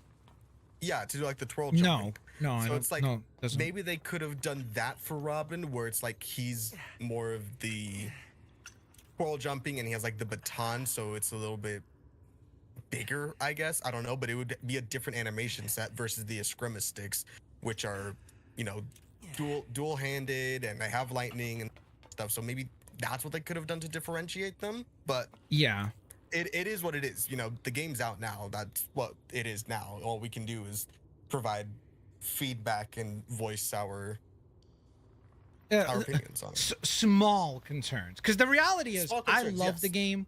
I think it's brilliant. I would be shocked if this is not my game of the year by the end of the year personally, but it's also because like this is really like everything I love. It's a video game. It's Batman. It pays homage to the Arkham series. It's the Arkham style combat system. It's gorgeous. It's Gotham City. It's neon lights. It's like a lot of the things that I love about video games. Batman. It's like if you drew a Venn diagram and all of them overlapped, in the middle of that, all those different circles would be this game. So to me, it just like hits on so many levels. Again, I'm not saying that it's a flawless game. I think that it would be my favorite game of the year, meaning like there could be a case where like I play Wolverine and it's better, and I think GTA will be more impressive technically and all that jazz. But to me, as far as like what, you know, I like and the things that I enjoy, this checks more boxes than I think anything else will be able to check this year. So I just would be shocked if anything was remotely close to it. You know? Yeah. Anything else? Anything else on your list? Well, Omega, thank you so much for. Oh yeah, that's true. Let's talk about the Batcave. Go ahead. Floor is yours. Well, Omega, welcome to the shout out to Blitzarmy. Omega. Yeah. Yeah. Batcave is good. The interactions that you can have with the pieces that you can place, all that stuff is great. I feel like there's enough spots to really make your Batcave feel unique in what you're doing. I do just wish that the hitboxes were a little bit smaller or a little bit reworked, because some of them are really big and take up a lot of space, and you feel like, oh, I could fit this in here, but because of the way that the boxes work, it's like, oh, okay, I guess I can't fit this here. So that's all, but that's pretty much it. The suit display looks cool. I do wish that we could go to a suit and pick it up and have that equipped. Transform into it. That, and also like a less important one is being able to like change which suits are displayed where. That's super minor. That's order? not as important. Yeah, like I almost want to do like, oh, you start off with first appearance, then you go to this one, then you go to that one. Like you do a timeline version, or you order it by like series. So it's like, here are all the animated suits, then here are the Batman, you know, the Dark Knight suits, then here's like these, like kind of like that, or even by color. Like so that's a very small thing. Yeah, I actually don't know what order they're in. Because at first I thought maybe they're alphabetical, but they're not. I don't know. Yeah, I don't know what the order is. Because I thought like Z, you know, Zer and R at the end. So I was like, oh, maybe it's A to Z, but that makes no sense. Because I know this is like Batman Ninja, then this is BVS or like Justice, so it doesn't make sense. But yeah, interesting. But looking at like the suit display here, it really just puts into perspective how many good suits there are in the game. Even like if you have your favorite one, like I choose a lot of the blue and gray ones. So specifically like the Brave and the Bold, the 66 suit, like those are the suits that I like for some reason. They just really pop for me. but like you can like look at a suit and it will most likely be someone's favorite. There are some missing, which hopefully they can add those in, but if not, mods will. But even then, you have a lot of good suits in here and a lot of good designs. Yeah. But not just Batman, but also Robin, Catwoman. Gordon has some fun ones, some really goofy ones. Yeah. Nightwing doesn't have as many because he sticks to a certain style, and that's pretty much all he has. But they make still, it it's pretty like good. Like honestly, like when I think of Nightwing, I'm like, there's no look for Nightwing that I'm like, oh, I wish they would have done X, because it's like it's pretty much all here. Whether you want something that's like very modern Nightwing, like comic booky, it's there. If you want the classic Nightwings, it's there. And then his big like iterations as a character are all here. Like when he went New 52 with the red and black, when he became the Agent Grayson, that's there. When the Disco Wing attires. So it's like they really did kind of hit everything that you needed to, in my opinion.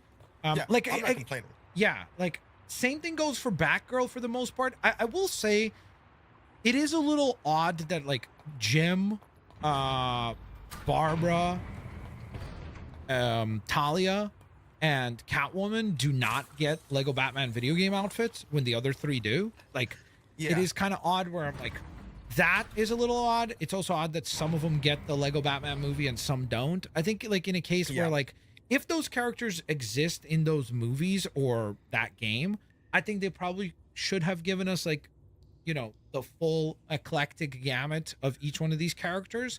So I think that could have been a nice inclusion. Even though, again, I know you could make the argument and say that like Nightfall Catwoman is pretty dang similar to her attire in the game. So it's like, you know, like, is that really something that you would want to have another skin slot available for? But to me, I'm like, listen, how difficult is it for them to like add another suit? It can't be in the big scheme of things. I can't imagine it being like a overly tedious or resource intensive process. So if you're going to give us Nightwing looking like he does in the Lego Batman video game, if you're going to give us Robin, if you're going to give us Batman, then why the heck not do the others so that you can kind of have like all of them dressed up in that same look and that same attire, you know? Yeah. So but I do think that's a good suit selection. Good. We didn't talk about the red bricks at all, which is an interesting change. Yeah, the red bricks is a very big change because usually we're used to the red bricks being basically like cheat codes, like pseudo cheat codes slash like very powerful converters to the game. In this, they really pretty much serve as purely a cosmetic element where they change the skin color for both vehicles and skins, but then at the same time they also give you a little bit more like visual flair, so like you gain kind of like a contrail to your outfit. So like, just for the sake of like showing this, let's say let's go with the Ice Age, for example, recolor for Batman here. If I take off, you guys will notice that we'll have like a little icicle contrail when you fly, which is not present otherwise. And then also something that I discovered literally yesterday from Johnny Boy pointing it out, it does actually change the audio and the animation during your focus attacks. So like if you perform a focus attack while a red power brick is equipped, it does do like a unique thing as well. Like the construction one spawns like the like, you know, those construction cones and the little like construction markings around, and it does like a drill sound effect. So there's a little bit more of like a visual pizzazz to it, I suppose. But yeah, they definitely serve a different purpose than what we're used to. Yeah, that's in mileage will vary based on person to person. I can't say it's a good thing or a bad thing. It's really just personal taste if that's for you or not. That's all I can say about I do that. like the customization. I think that it is fun, especially because I think certain suits, oddly enough, we were kind of talking about this before, but the suits that are more complex in terms of their print work, like you could see, for example, Lego Batman Legacy of the Dark Knight suit, it's got a lot going on. So it is beautiful when it recolors. Whereas like if we take a suit that's like way more plain in terms of like its aesthetic or like its attentions to detail, the recoloring is not going to be quite as exciting for it. But in some cases, like it's like Dark Knights of Steel is a perfect costume for this, because like look at the absolute insane amount of difference that each one of these bricks makes, where it really makes a huge difference to the design and the look of the costume, which I really appreciate. And just sitting here and again messing around with the different costumes, coming up with a color combination that you really like. Like I saw somebody on Twitter had shared that they were absolutely enthralled by the idea of the Pattinson suit, which is like the main suit that you wear early on in the game. So the suit from the Batman, but being able to use the Bats recolor to see what it looks like in blue. So kind of like, you know, doing a play on blue and gray instead of black and gray. And people were really stoked about that. And that was really cool for them. So I think that the customization is really fun. I do wish there would be a customizer, meaning I could go in and like go ham and like recolor individual limbs and the cowl and pick different cowls. I would love that, but this is also fun. Like this, I would say that it's like I would love I'd be more excited by a classic customizer, but compared to the last Lego game outing, which was Lego Star Wars: The Skywalker Saga, where we didn't have any of this, this is a step in the right direction. Like I just hope that the next Lego game kind of does something a bit more akin to like Lego DC Supervillains, where like you can full on build a unique minifigure, because that would be sick. No, those would all be very nice things to have. Yeah. What do you think about the vehicle choice? How do you feel about the fact that the vehicles are only drivable by the person that unlocks said vehicle? So like, meaning if let's say you have Nightwing and you spawn in Nightbird, which is like his car, he's the only one that can drive. So like if you're playing as Batman, you cannot actually get into the driver's seat and drive. You can only be a passenger. It's like my opinion on having Batman with you at all times. Why? Just let me be able to drive as other characters. I agree. Because I was thinking to myself, I'm like, what would be the reason why? Because I was like thinking, I'm like, it's not like the vehicles have anything that is like uniquely limited to the character that spawns them in, beyond just like unlocking them, you know? Like, other than unlocking them, I don't understand the logic of like why can't Batman drive the Catmobile? Like there's no, I'm very confused by that, and I don't know why they chose that. Maybe there's like some technical explanation that we could learn eventually, and I would love to know. But that again is one of those things that I wonder, I'm like, could they just patch that in? Like, could we get a patch where they just let us have anyone drive any vehicle?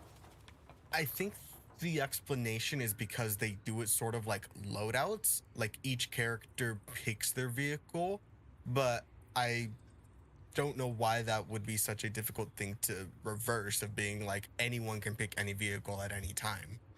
Yeah. Especially like, I don't know, like I could maybe understand that having a technical difficulty with when you're in co-op, right? Because like, let's say if you're playing as Catwoman and I'm playing as Batman, and you spawn in your car and I take your car, then you're kind of out of luck, because now you can't spawn in a vehicle because I'm driving your vehicle.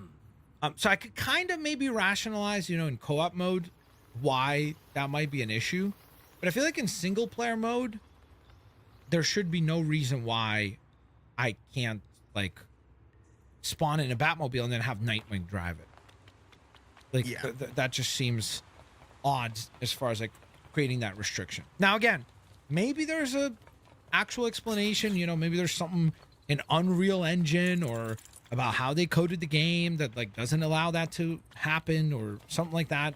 And if we learn that, obviously I'll stand corrected, or at least I'll have a reasoning for it. But that is an odd choice for sure. But since we were talking about the Batcave, I find the Batcave to be really rewarding, especially as someone who's not very good at like interior design sort of things in video games, where oftentimes I like I'll ask chat to help with those sorts of things. But I also do think that in this one, this game does a really great job of like rewarding you for like digging deeper. Like it's the kind of game where it's like if you built the Batcave and you just hang out in the Batcave, as you progress through the story, you'll have fun. Like you'll think it looks cool. You got the cool vehicles in the middle looking very stylish. You have the incredible, in my opinion, the suit display is like gorgeous. I agree with the criticism of like walking up to the suits. I think that should be a thing. That again would have been cool that you could just walk up, hold a button and put on that specific suit. But I think that visually it's really cool. But then I also noticed myself, like the more time I spent with it, the more rewarding it became. Like being able to customize like the logos, like the Bat logo, being able to customize the Bat computer, the screensaver on the Bat computer, being able to customize the background on the logo, being able to customize those wanted posters. You know, you could customize those. That's crazy. So it's like the more I kept playing, the more like these panels, I've walked past these I don't know if you have the stream open, but I've walked past these panels so many times. Literally only yesterday did I realize that you can customize them. And I was like, what? So like I could literally go through and you know those incredible like anime posters? Bam! I could have a Dragon Ball Z Batmite. I could put in Sailor Moon Batmite. I could put in Naruto Batmite. Like you could go through and there are elements that like I completely didn't pick up on, and I have 50 hours played on this game. So like I really have loved that, where it feels very rewarding to spend more time in this world. Like the more I spend time, well, ladies and gentlemen, we just discovered another new thing. This has model. Did you know this, Manny? I literally just figured this out right now. Look at this, chat. We're literally just, I swear, right now, just at this moment, I knew you could swap the posters, found that yesterday. I had no idea you could do this. So you can literally go in and even customize the frames around each one of these. Again, that's so neat. I just think that is really, you know, oddly enough, the way that you just said that, that's perfect way to customize it. It's so neat. Like the game is so neat. It just does a lot of things that just make you go, that's really neat. You know, like what a cool little feature. And it's like, it by no means, like I know somebody could like clip this moment and be like, look at this guy, he's saying that the frames are what is going to make this the game of the year. I'm like, no, it's not that. It's the wonder of like discovery, that fun of like, oh, I didn't even know you could do that. Like that moment is really fun, especially when I've already spent 50 plus hours playing this game and I still have those moments where I'm like, oh wait, what? You can do this? And I think that this game is like filled with that, which is super duper fun. You know? I think it is the visualization of the rewards for your labor. Like you can see everything that you've unlocked throughout the Batcave, and I think that's really neat. Outside of just like, oh, it's fun to customize, which is true, it is, and it feels like you're assembling your own little Lego display, like you have in your room, like I have in my room, of just like, we want these things to look exactly this way, and in the Batcave we're able to do that to an extent. Obviously there are limitations with how much you can place and blah blah blah, but like you can make your Batcave how you want, and that's really neat. Yeah, and the other thing I will say is it's not difficult. Like, you know, like for example, like when you play like Minecraft or something like that, or if you play, that was terrifying, those bats sounded crazy, or you play Pokopia, for example. Like one of the things that sometimes feels like discouraging is that you'll see somebody like do some crazy build and you're like, oh my goodness, like unless if I spend 1,000 hours, like my version of my house is going to look so lame compared to everybody else's. So like it kind of discourages you from like wanting to go down that lane. In this, nothing that you see in my Batcave will take you longer than like 30 minutes, if that, to put together. Like it does not, it's not like tedious where it's like, oh, I have to put like 17 different bricks and 43 different types of metal and 17 like it's pretty like kind of what you said. Like once you've unlocked the thing, you have it, and then you could just plop it down, display it. Again, the display of the things definitely could use a little bit of work, like you said, where sometimes it looks like there's like for example, here's a perfect example. I have the giant coin here, right? So it's just like you looking at this, you're like, wow, look, there's so much space in front of the coin and even more behind it. Surely you can just put a bunch of stuff right in front and behind it.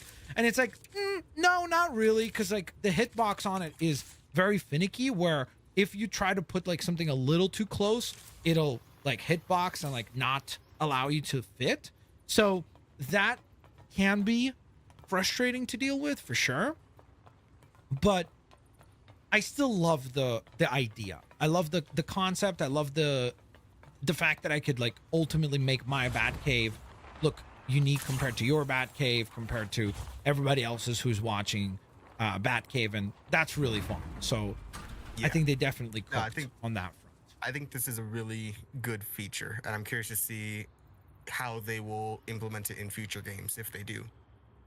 Yes. It'd be so interesting to see what they can do. Like, imagine the Fortress of Solitude, but it looks like you can put different things in there. Dude, that would be cool. You can have, especially like, different robots going around, or you can have like doing different tasks. Like, they would be the Alfred. Yeah. Like, again, like you see, like the thing is, it does get pretty exciting as far as like if we look at this game as the foundation of what TT Games is going to build going into the future, it's exciting because you start to think like, if this is their first version of this new way that they're going to make games, and again, they take the feedback and they learn from it and adapt and everything, the next iteration, which hopefully A, they could turn around and make faster, but then B, if they could implement some of these ideas, like we're saying, like make the building a little bit more precise, give you a little bit even more control over certain aspects of the customization and all that, and then layer it onto different characters, like again, the Fortress of Solitude, Star Labs, Green Lantern's Cave. Like, you could do a lot of cool stuff over time. Themyscira, like you could really build out some really, really cool stuff going into the future, which is super duper exciting. Blappet, thank you for reminding people to become a member. Ryan Jackson says we can tap triangle before you climb any ledge and you will do a backflip. Try it with all the characters. I've just tried it like multiple times, and unless if I'm just not pressing triangle correctly or at the right time, I am not seeing that confirmed. So tap triangle before you climb. I don't know if you could pull it off. Let me know. I'll find out later. Yeah. But all this just got me like wondering, man, imagine if we could have explored Wayne Manor and we could have had like different rooms for the different Bat family characters. Yeah. And then you could decorate those individually as well. That would have been interesting. That would have been crazy. I agree. Like the other thing is, so, and I know that this is again not fair because we're talking about this game, but hear me out. What if, right? Because if you look at it, the way that the map is laid out, the Arkham Asylum is like suspiciously like alone on the map, like the way that it is. And we know we're getting DLC in September. What if the Batcave as a whole, like from a concept, is replicated in Arkham Asylum for the Joker and Harley? That would be very cool. Allowing you to like customize Arkham Asylum to your liking and run around and like decorate it however you want, but with villain props and all these things. Like, that would be pretty freaking cool. Or heck, maybe even some hero props to kind of flip it on its head. You know, since Batman has a bunch of his rogues as props, maybe Joker would have some heroes as props. So that could be kind of interesting. I think that would be cool. I also think that there's a very good chance that this game gets more DLC beyond what is announced, just because I think the game has sold really well from what I can tell.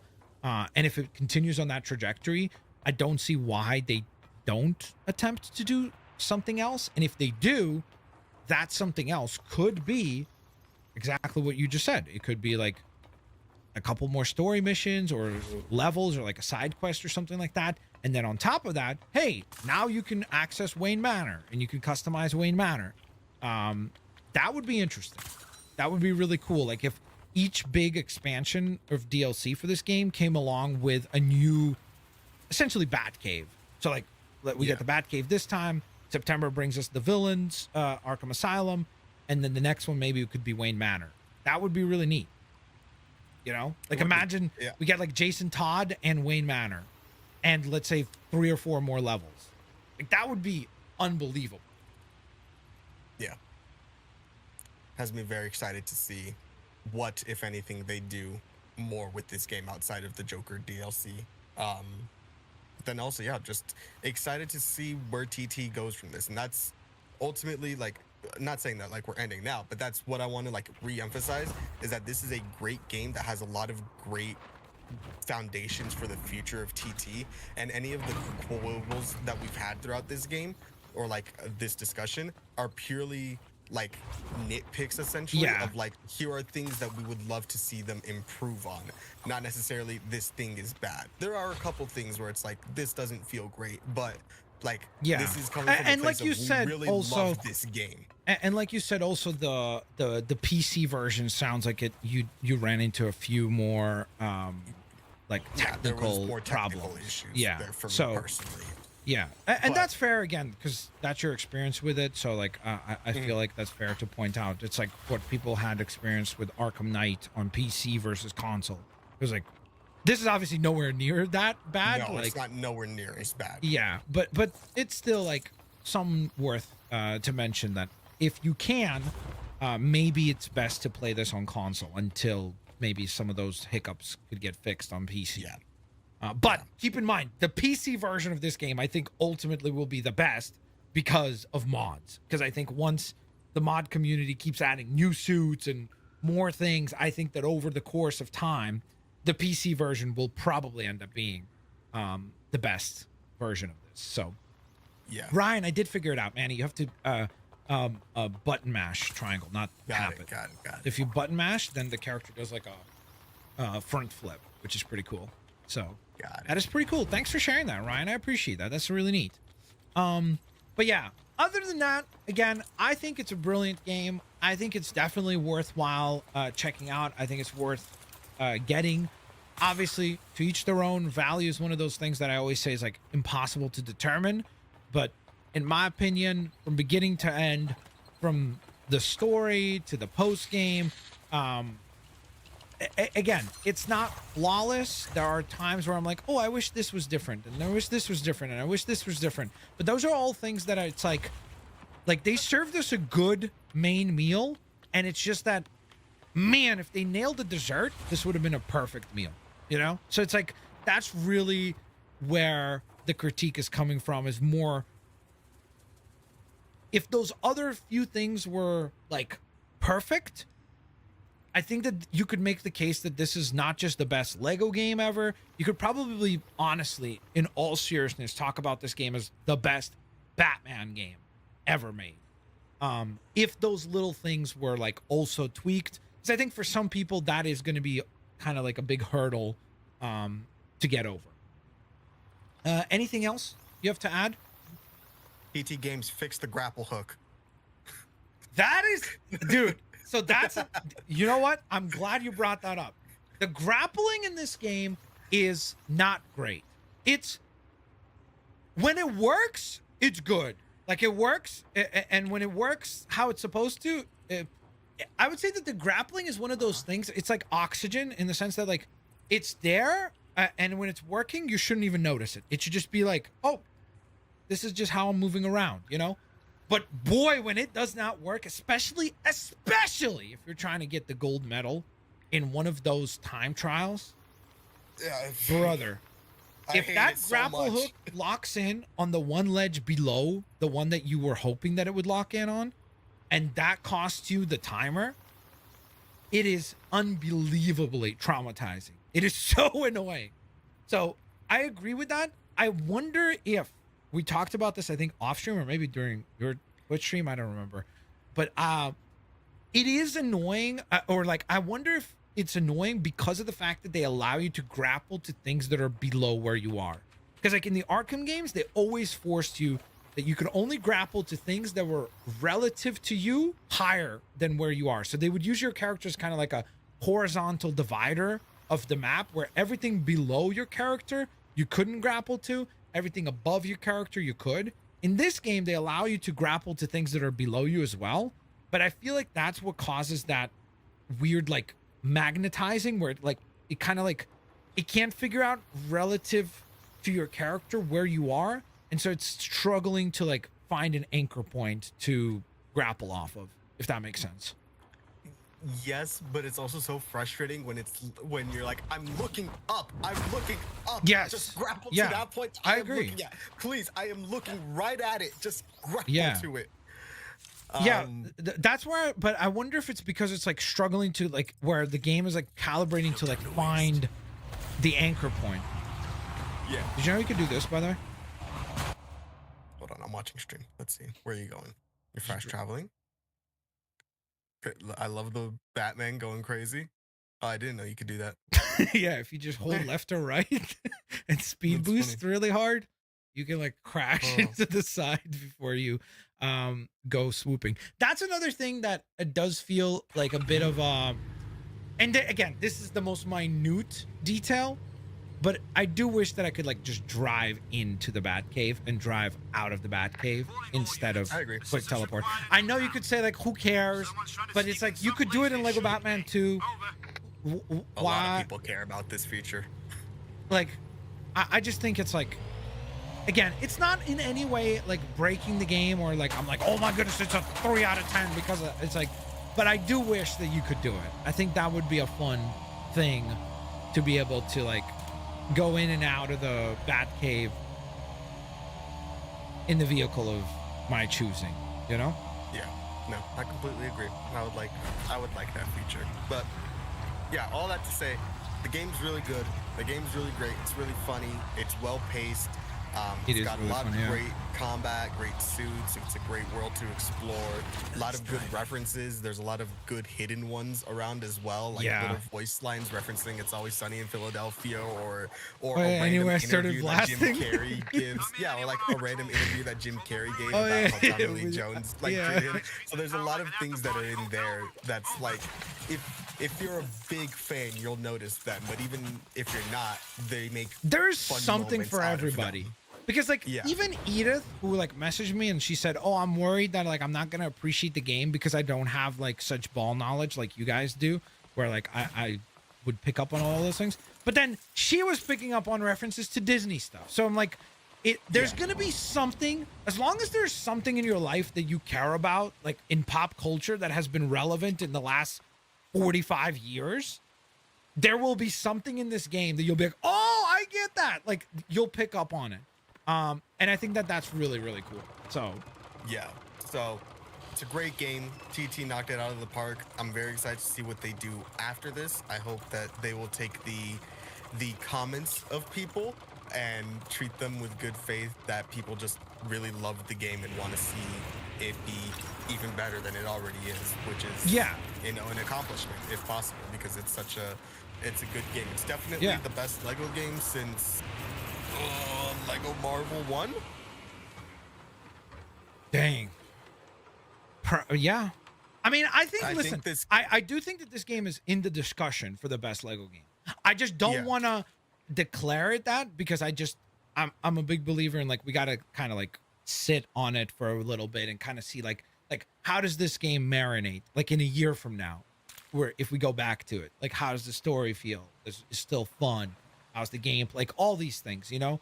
But what is good about it is that, again, because it's so dang beautiful while still being stylized as a Lego game, I really think that this game will probably age well, kind of like Arkham Knight has aged well, where there are people still to this day will do clips from Arkham Knight and put it side by side with video games that release in the current year and go like, how in the heck did Rocksteady do this like over a decade ago? How did they make a game that not just looks this good, but looks this good a decade later compared to things that are being made now? And I think that this game will be similar in that capacity because, again, they were smart in the sense that they did a lot of the similar sort of things. The rain, the weather effects, the neon lights, the feel of Gotham, like the city, while also then layering on top of that the fact that it's got a lot of Lego art style to it. I hope that because it's not photorealistic, it's going to be able to like age well as time goes on and be in the conversation for the best games, best, not just Lego game, but in the genre of like comic book games. I think that this is definitely a standout. So Yeah. No, for Lego games, it's definitely between like this, Lego Marvel, Lego Batman 2, Lego Movie, the video game. So it's up there. It's got some stiff competition. Yes, I agree. It's but the fact that it's in conversation, I think, is a huge feather in their cap. The fact that it's in that it's been out for like a week and we're already talking about it in that limelight is a good sign, you know? So it's a big win. Because I don't think that was the case with the Skywalker saga.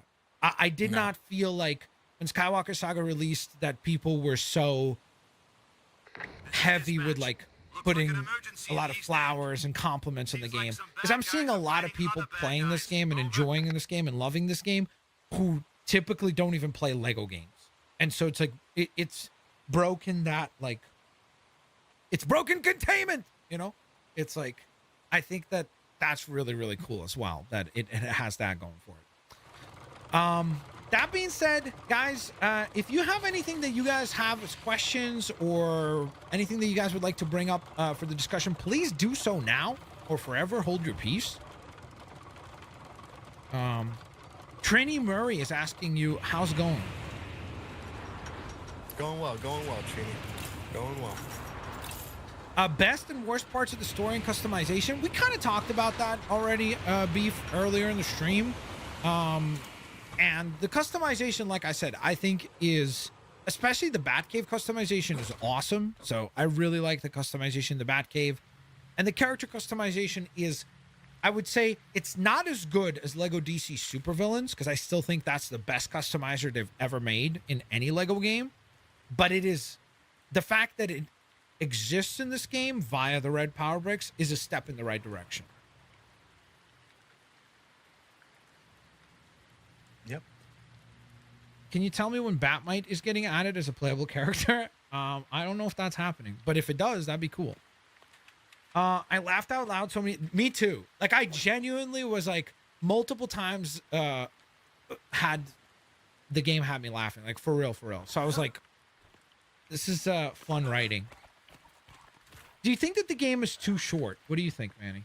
Talent Troller is asking. I don't think. Well, I don't think the complete game is too short. I think some of the story might feel a little bit rushed, but I don't think it feels bad. Mm-hmm. So you could have had more, but you didn't feel like the portion was too small.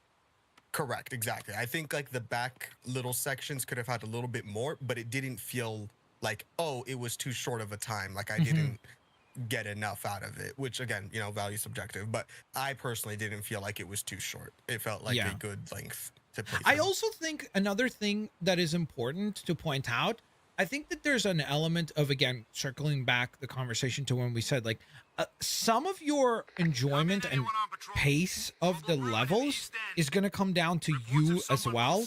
Like, are you just going like, okay, let me just fight the next wave? Like, if you're brute forcing the game where you're just trying to get through it as fast as possible, then I think you could probably run into the issue of it feeling too short. But if you are taking your time to like, oh, where's the Wayne tech cache if they're available? Where's the trophy? What is this extra little room? What is this extra little room? Like yesterday on stream, somebody pointed out that many of the levels have literal eggs hidden in them that you can pick up and collect. And nobody knows what those are for yet. Or if they will have some like future, you know, reveal of something, or like unlock like an Easter egg or something like that.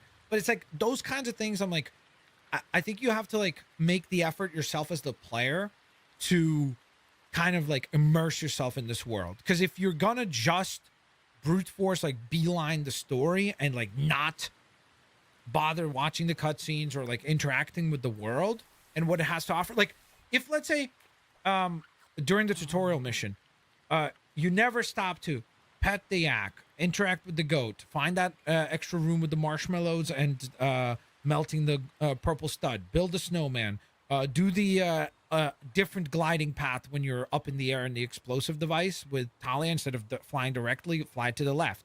Find the purple stud that's down there. If you don't sit down to meditate, and it does like the little sequence there.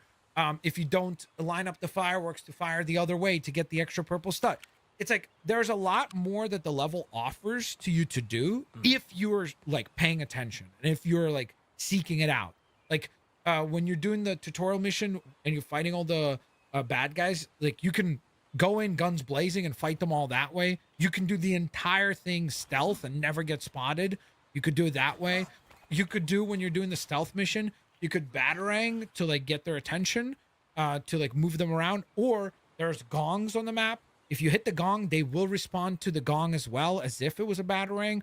So it's like all of those things are things that I found because I immersed myself in the game. And I was like, oh, I wonder, can you do this? And it's like, oh, you can. So if you're going to not bother doing any of that and you're just going to be like, I'm just going to walk forward, punch things, kick things, and get to the final point, yeah, you're probably going to have a much faster game. But I kind of feel like at that point it's sort of your fault to an extent, because you're not making it's like, what did you want them to do? Like put a specific guardrail that said like you can't leave this room until you find every collectible? Like I think that would have been lame. So like it's up to you to like decide how much you want to immerse yourself in each one of these, you know? Yeah. Which was part of my concern early on when we saw that there was no stud bar. I literally messaged you and I said, oh no, do you feel like you have to break everything just because of how we've played older games? Yeah. And I do. I still have that like weird like OCD where I'm like, I gotta clear this room before I move on, because it's like, it's just that part of me. And that's one of those things that I almost like wonder if they could reconsider maybe for the future games, to like give you an incentive to like break those things, like more of an incentive beyond just like, oh, I'll have some studs that I could buy things with. Because I do think that, interestingly enough, it's kind of like what you said, like when you remove that true hero rank or whatever the equivalent of it is for that level, by removing that, it does kind of disincentivize you to destroy everything. But I think that, again, like where sometimes it is rewarding with the destroying everything is that that's how you find some of the puzzle pieces. That's how you find some of the cool Easter eggs, is by destroying things. So they still try to give you a reward for destroying things, but I do think that maybe having that like fill in, like reach X amount of studs per level to get another gold brick or something, I would kind of like to see the return of that, you know? Yeah, agreed. What's a mod or mods that you would want to see be made? Noob Angle asks. And while you're doing that, I will just give a quick shout out to David. David, thank you so very much for the super. I thought Bane was funny in this game. Bane was freaking hilarious. That guy that voices him, you can tell he had fun. Yeah. Yeah, sorry, go ahead. Mod. Give Nightwing his mullet hairstyle. That's one of those issues with the suits where it's he doesn't have the mullet hairstyle for the suits that need them. So that'd be That's one. probably an easy one too. I think somebody will make that. And I had looked before. I was like, have there been mullet for Lego hairstyles? And I'm like, no, there definitely has. So yeah, that's one of those where it's like, I'd like them to add that in. Yeah, that's definitely doable, I think. Let me think of one. I would love the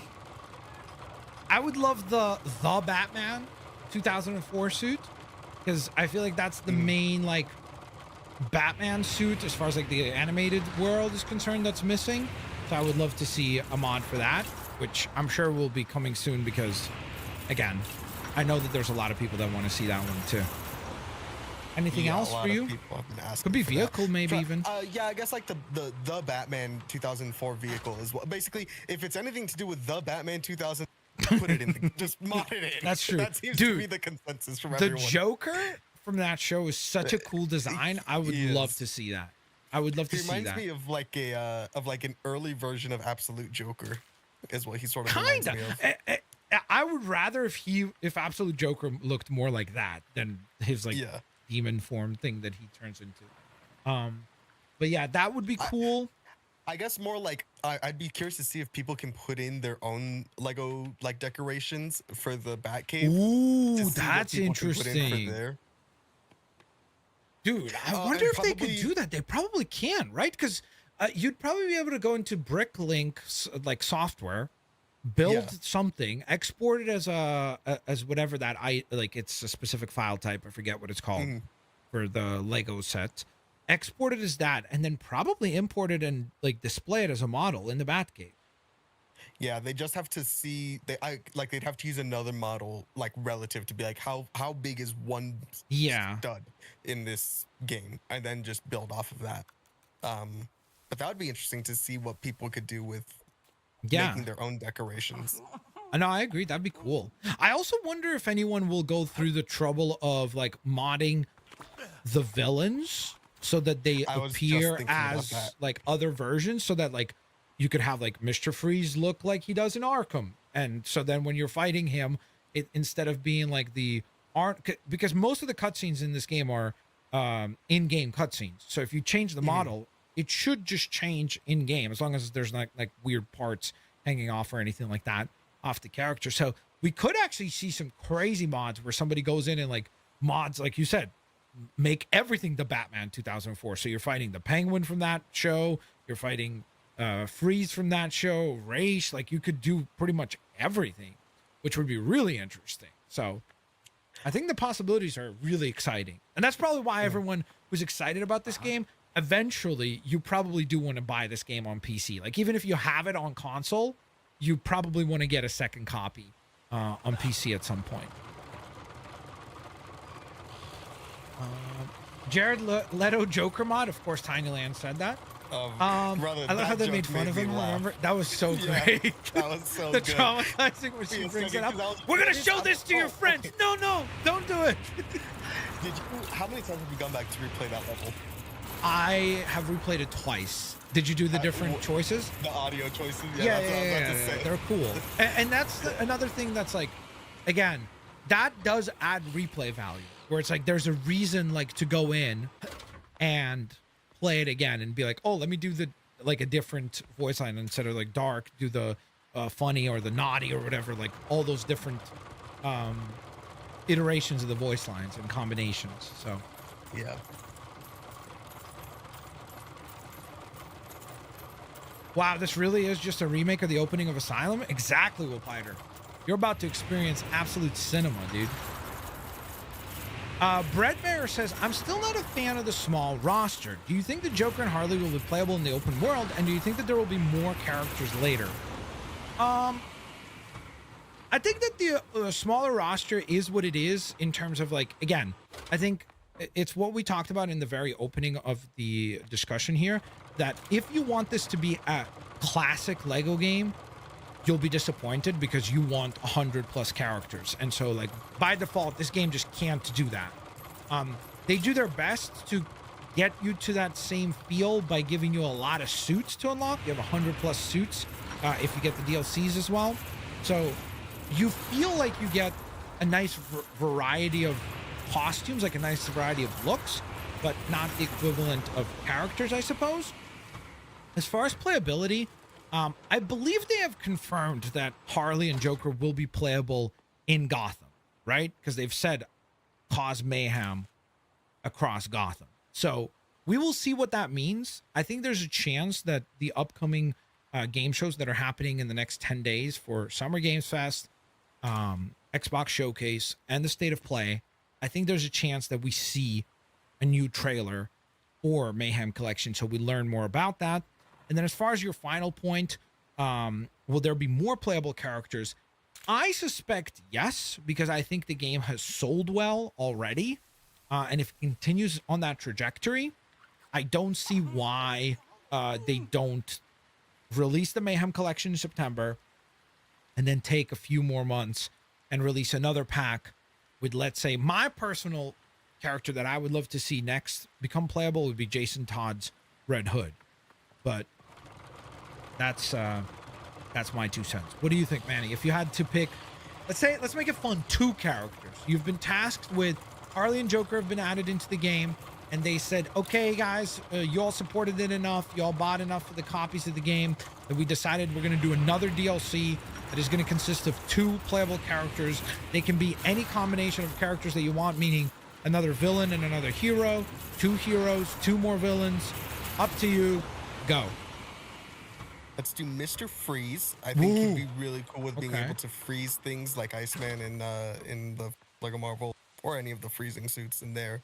And then the selfish choice, and the reason why I'm picking this is because he was in Batman the Brave and the Bold. Let's get Blue Okay. Beetle in here. Blue Let's get him Beetle. working. Let's Hey, get Blue Beetle in here. Horde Industries is Horde in Industries here, is so referenced. you know, so they could maybe there's like a side mission. Horde Industries arrives to do some business in Gotham City. A Scarab arrives along with them. Maybe Blue Beetle pulls up. That could be a nice side quest. Yeah, Either one. I like Jaime, but I'm fine with Ted. That's totally fine. Either one is cool. it could be cool, especially because again, for him, you could also do a lot of cool costumes.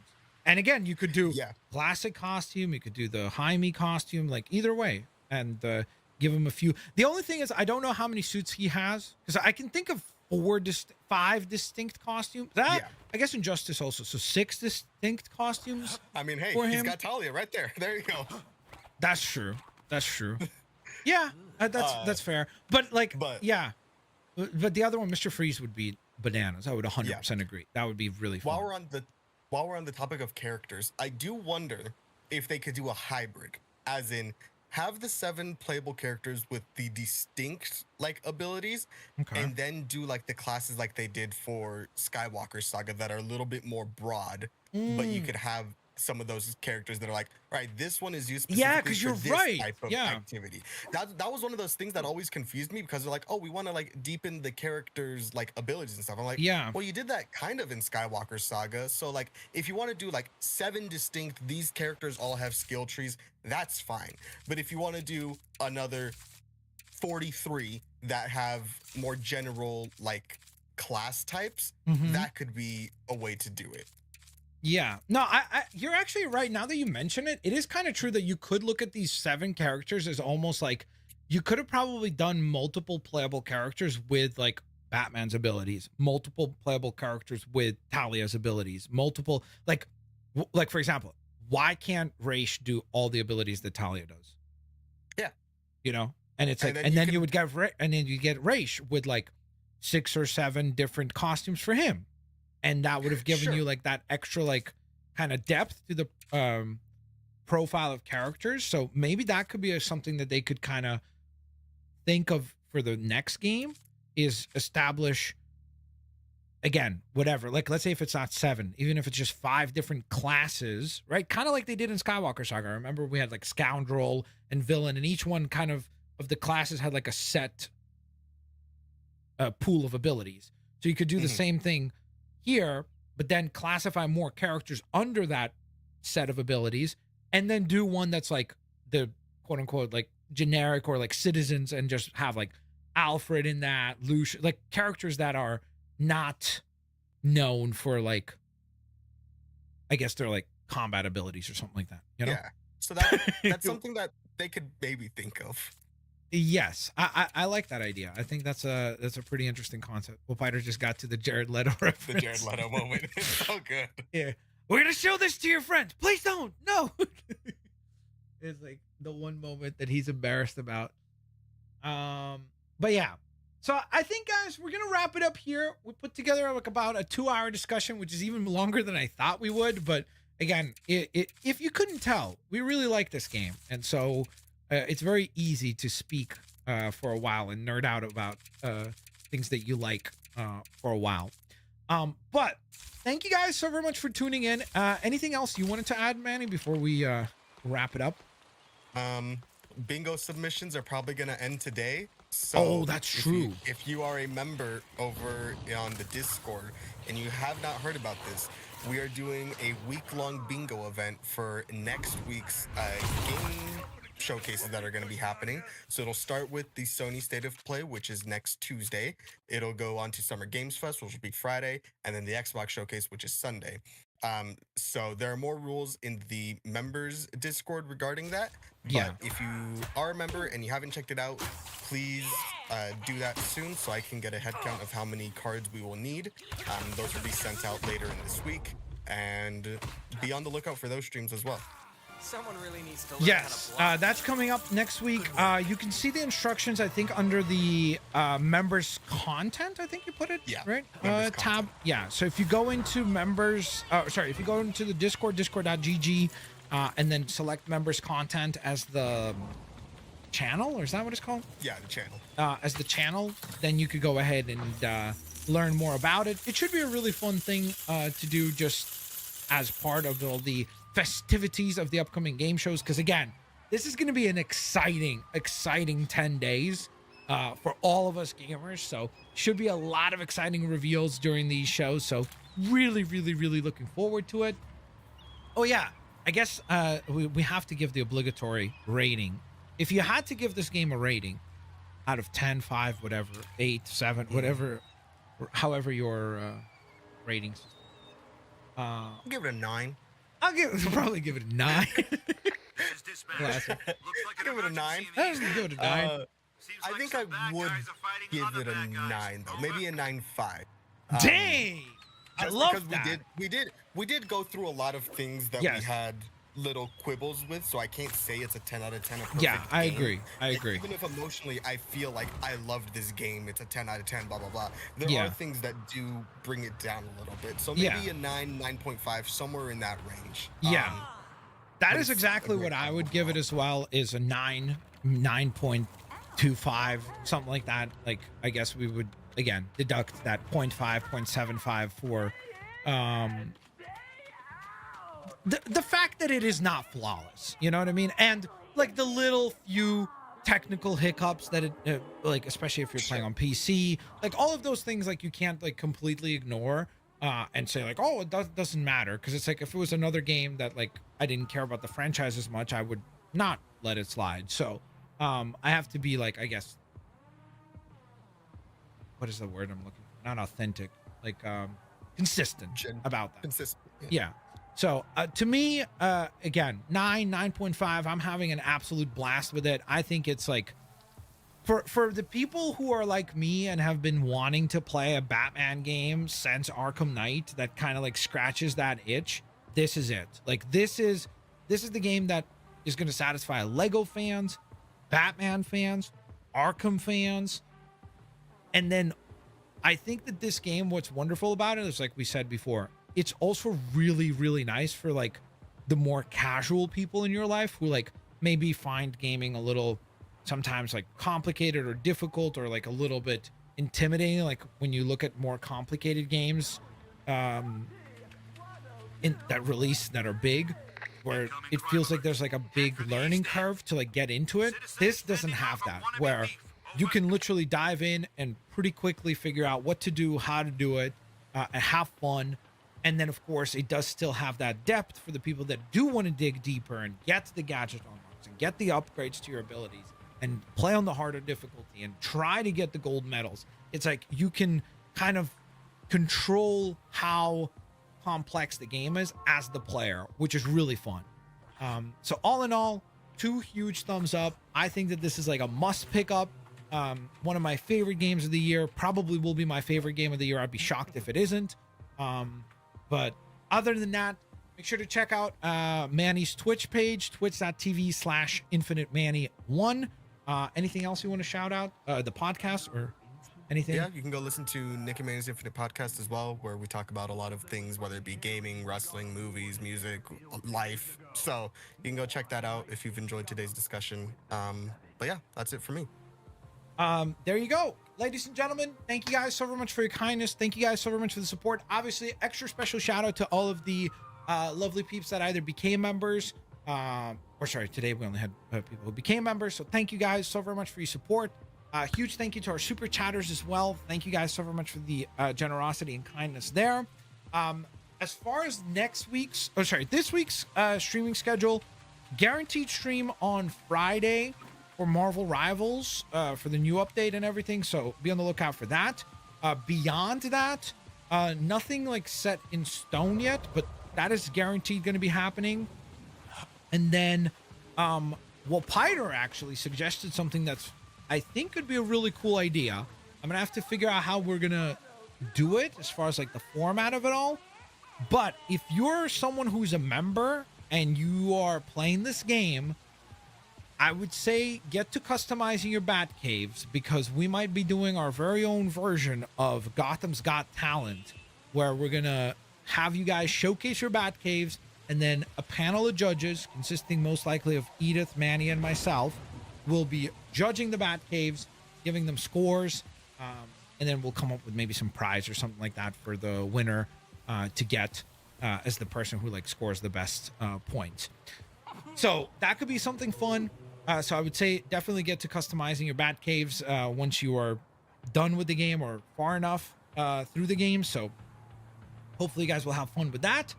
And then outside of that, the next week's schedule is going to be bananas, because we're going to have State of Play. We're going to have Xbox Showcase. We're going to have Summer Games Fest. Yes. And then also maybe the Nintendo one too, which, because we don't know when that one's still happening. Yeah. But essentially possibly 4 huge, at least 3 huge game shows where there's going to be a ton of new stuff announced, including, again, I think that there is a pretty good chance that the next trailer for this game actually debuts at one of those shows, showcasing in more depth what we can expect with the Mayhem collection that we'll be releasing at some point in September, which again, I suspect will probably be early in September. So if that's the case, I don't see why they wouldn't take an opportunity to advertise it and reveal more of it during, again, Xbox Showcase, State of Play, or Summer Games Fest. All that being said, ladies and gentlemen, thank you guys so much for your kindness and your continued support. I hope you all have an absolutely fantastic rest of your day. Hope you guys have a great continuation to your weeks. Thank you so very much for your kindness. Thank you guys so very much for all the support on the videos. Posted 2 new videos, by the way, today for Lego Batman. One talking about all the incredibly cool animations that I think many people have completely not noticed, ignored, don't even know that they're in the game. So check that video out. I think it'll improve your experience both from a gameplay perspective, but especially if you're taking advantage of photo mode. And then from more of a practical standpoint, stud collecting. The stud cache that I posted a video about when the game just released in early access has been patched to be a one-time use, which at least as of right now, we don't know yet. They haven't said one way or the other if they're gonna like rework it and bring it back. But as of right now, it's a one-time use. So there's a new method for collecting studs. So I basically did like an updated video to kind of act as a guide for all of you that are interested in that. So check that out as well. I've got the party music pack coming, the showcase for that tomorrow. So be on the lookout for that. The Batman Beyond and the Arkham packs have already been showcased the previous 2 days. So check that out as well. Thank you so very much for your kindness on the walkthrough. Thank you so very much for the kindness on the videos. Y'all have an absolutely fantastic rest of your day. Peace out. See y'all later. Alligators. Let's go save Gotham, shall we? And go Bills.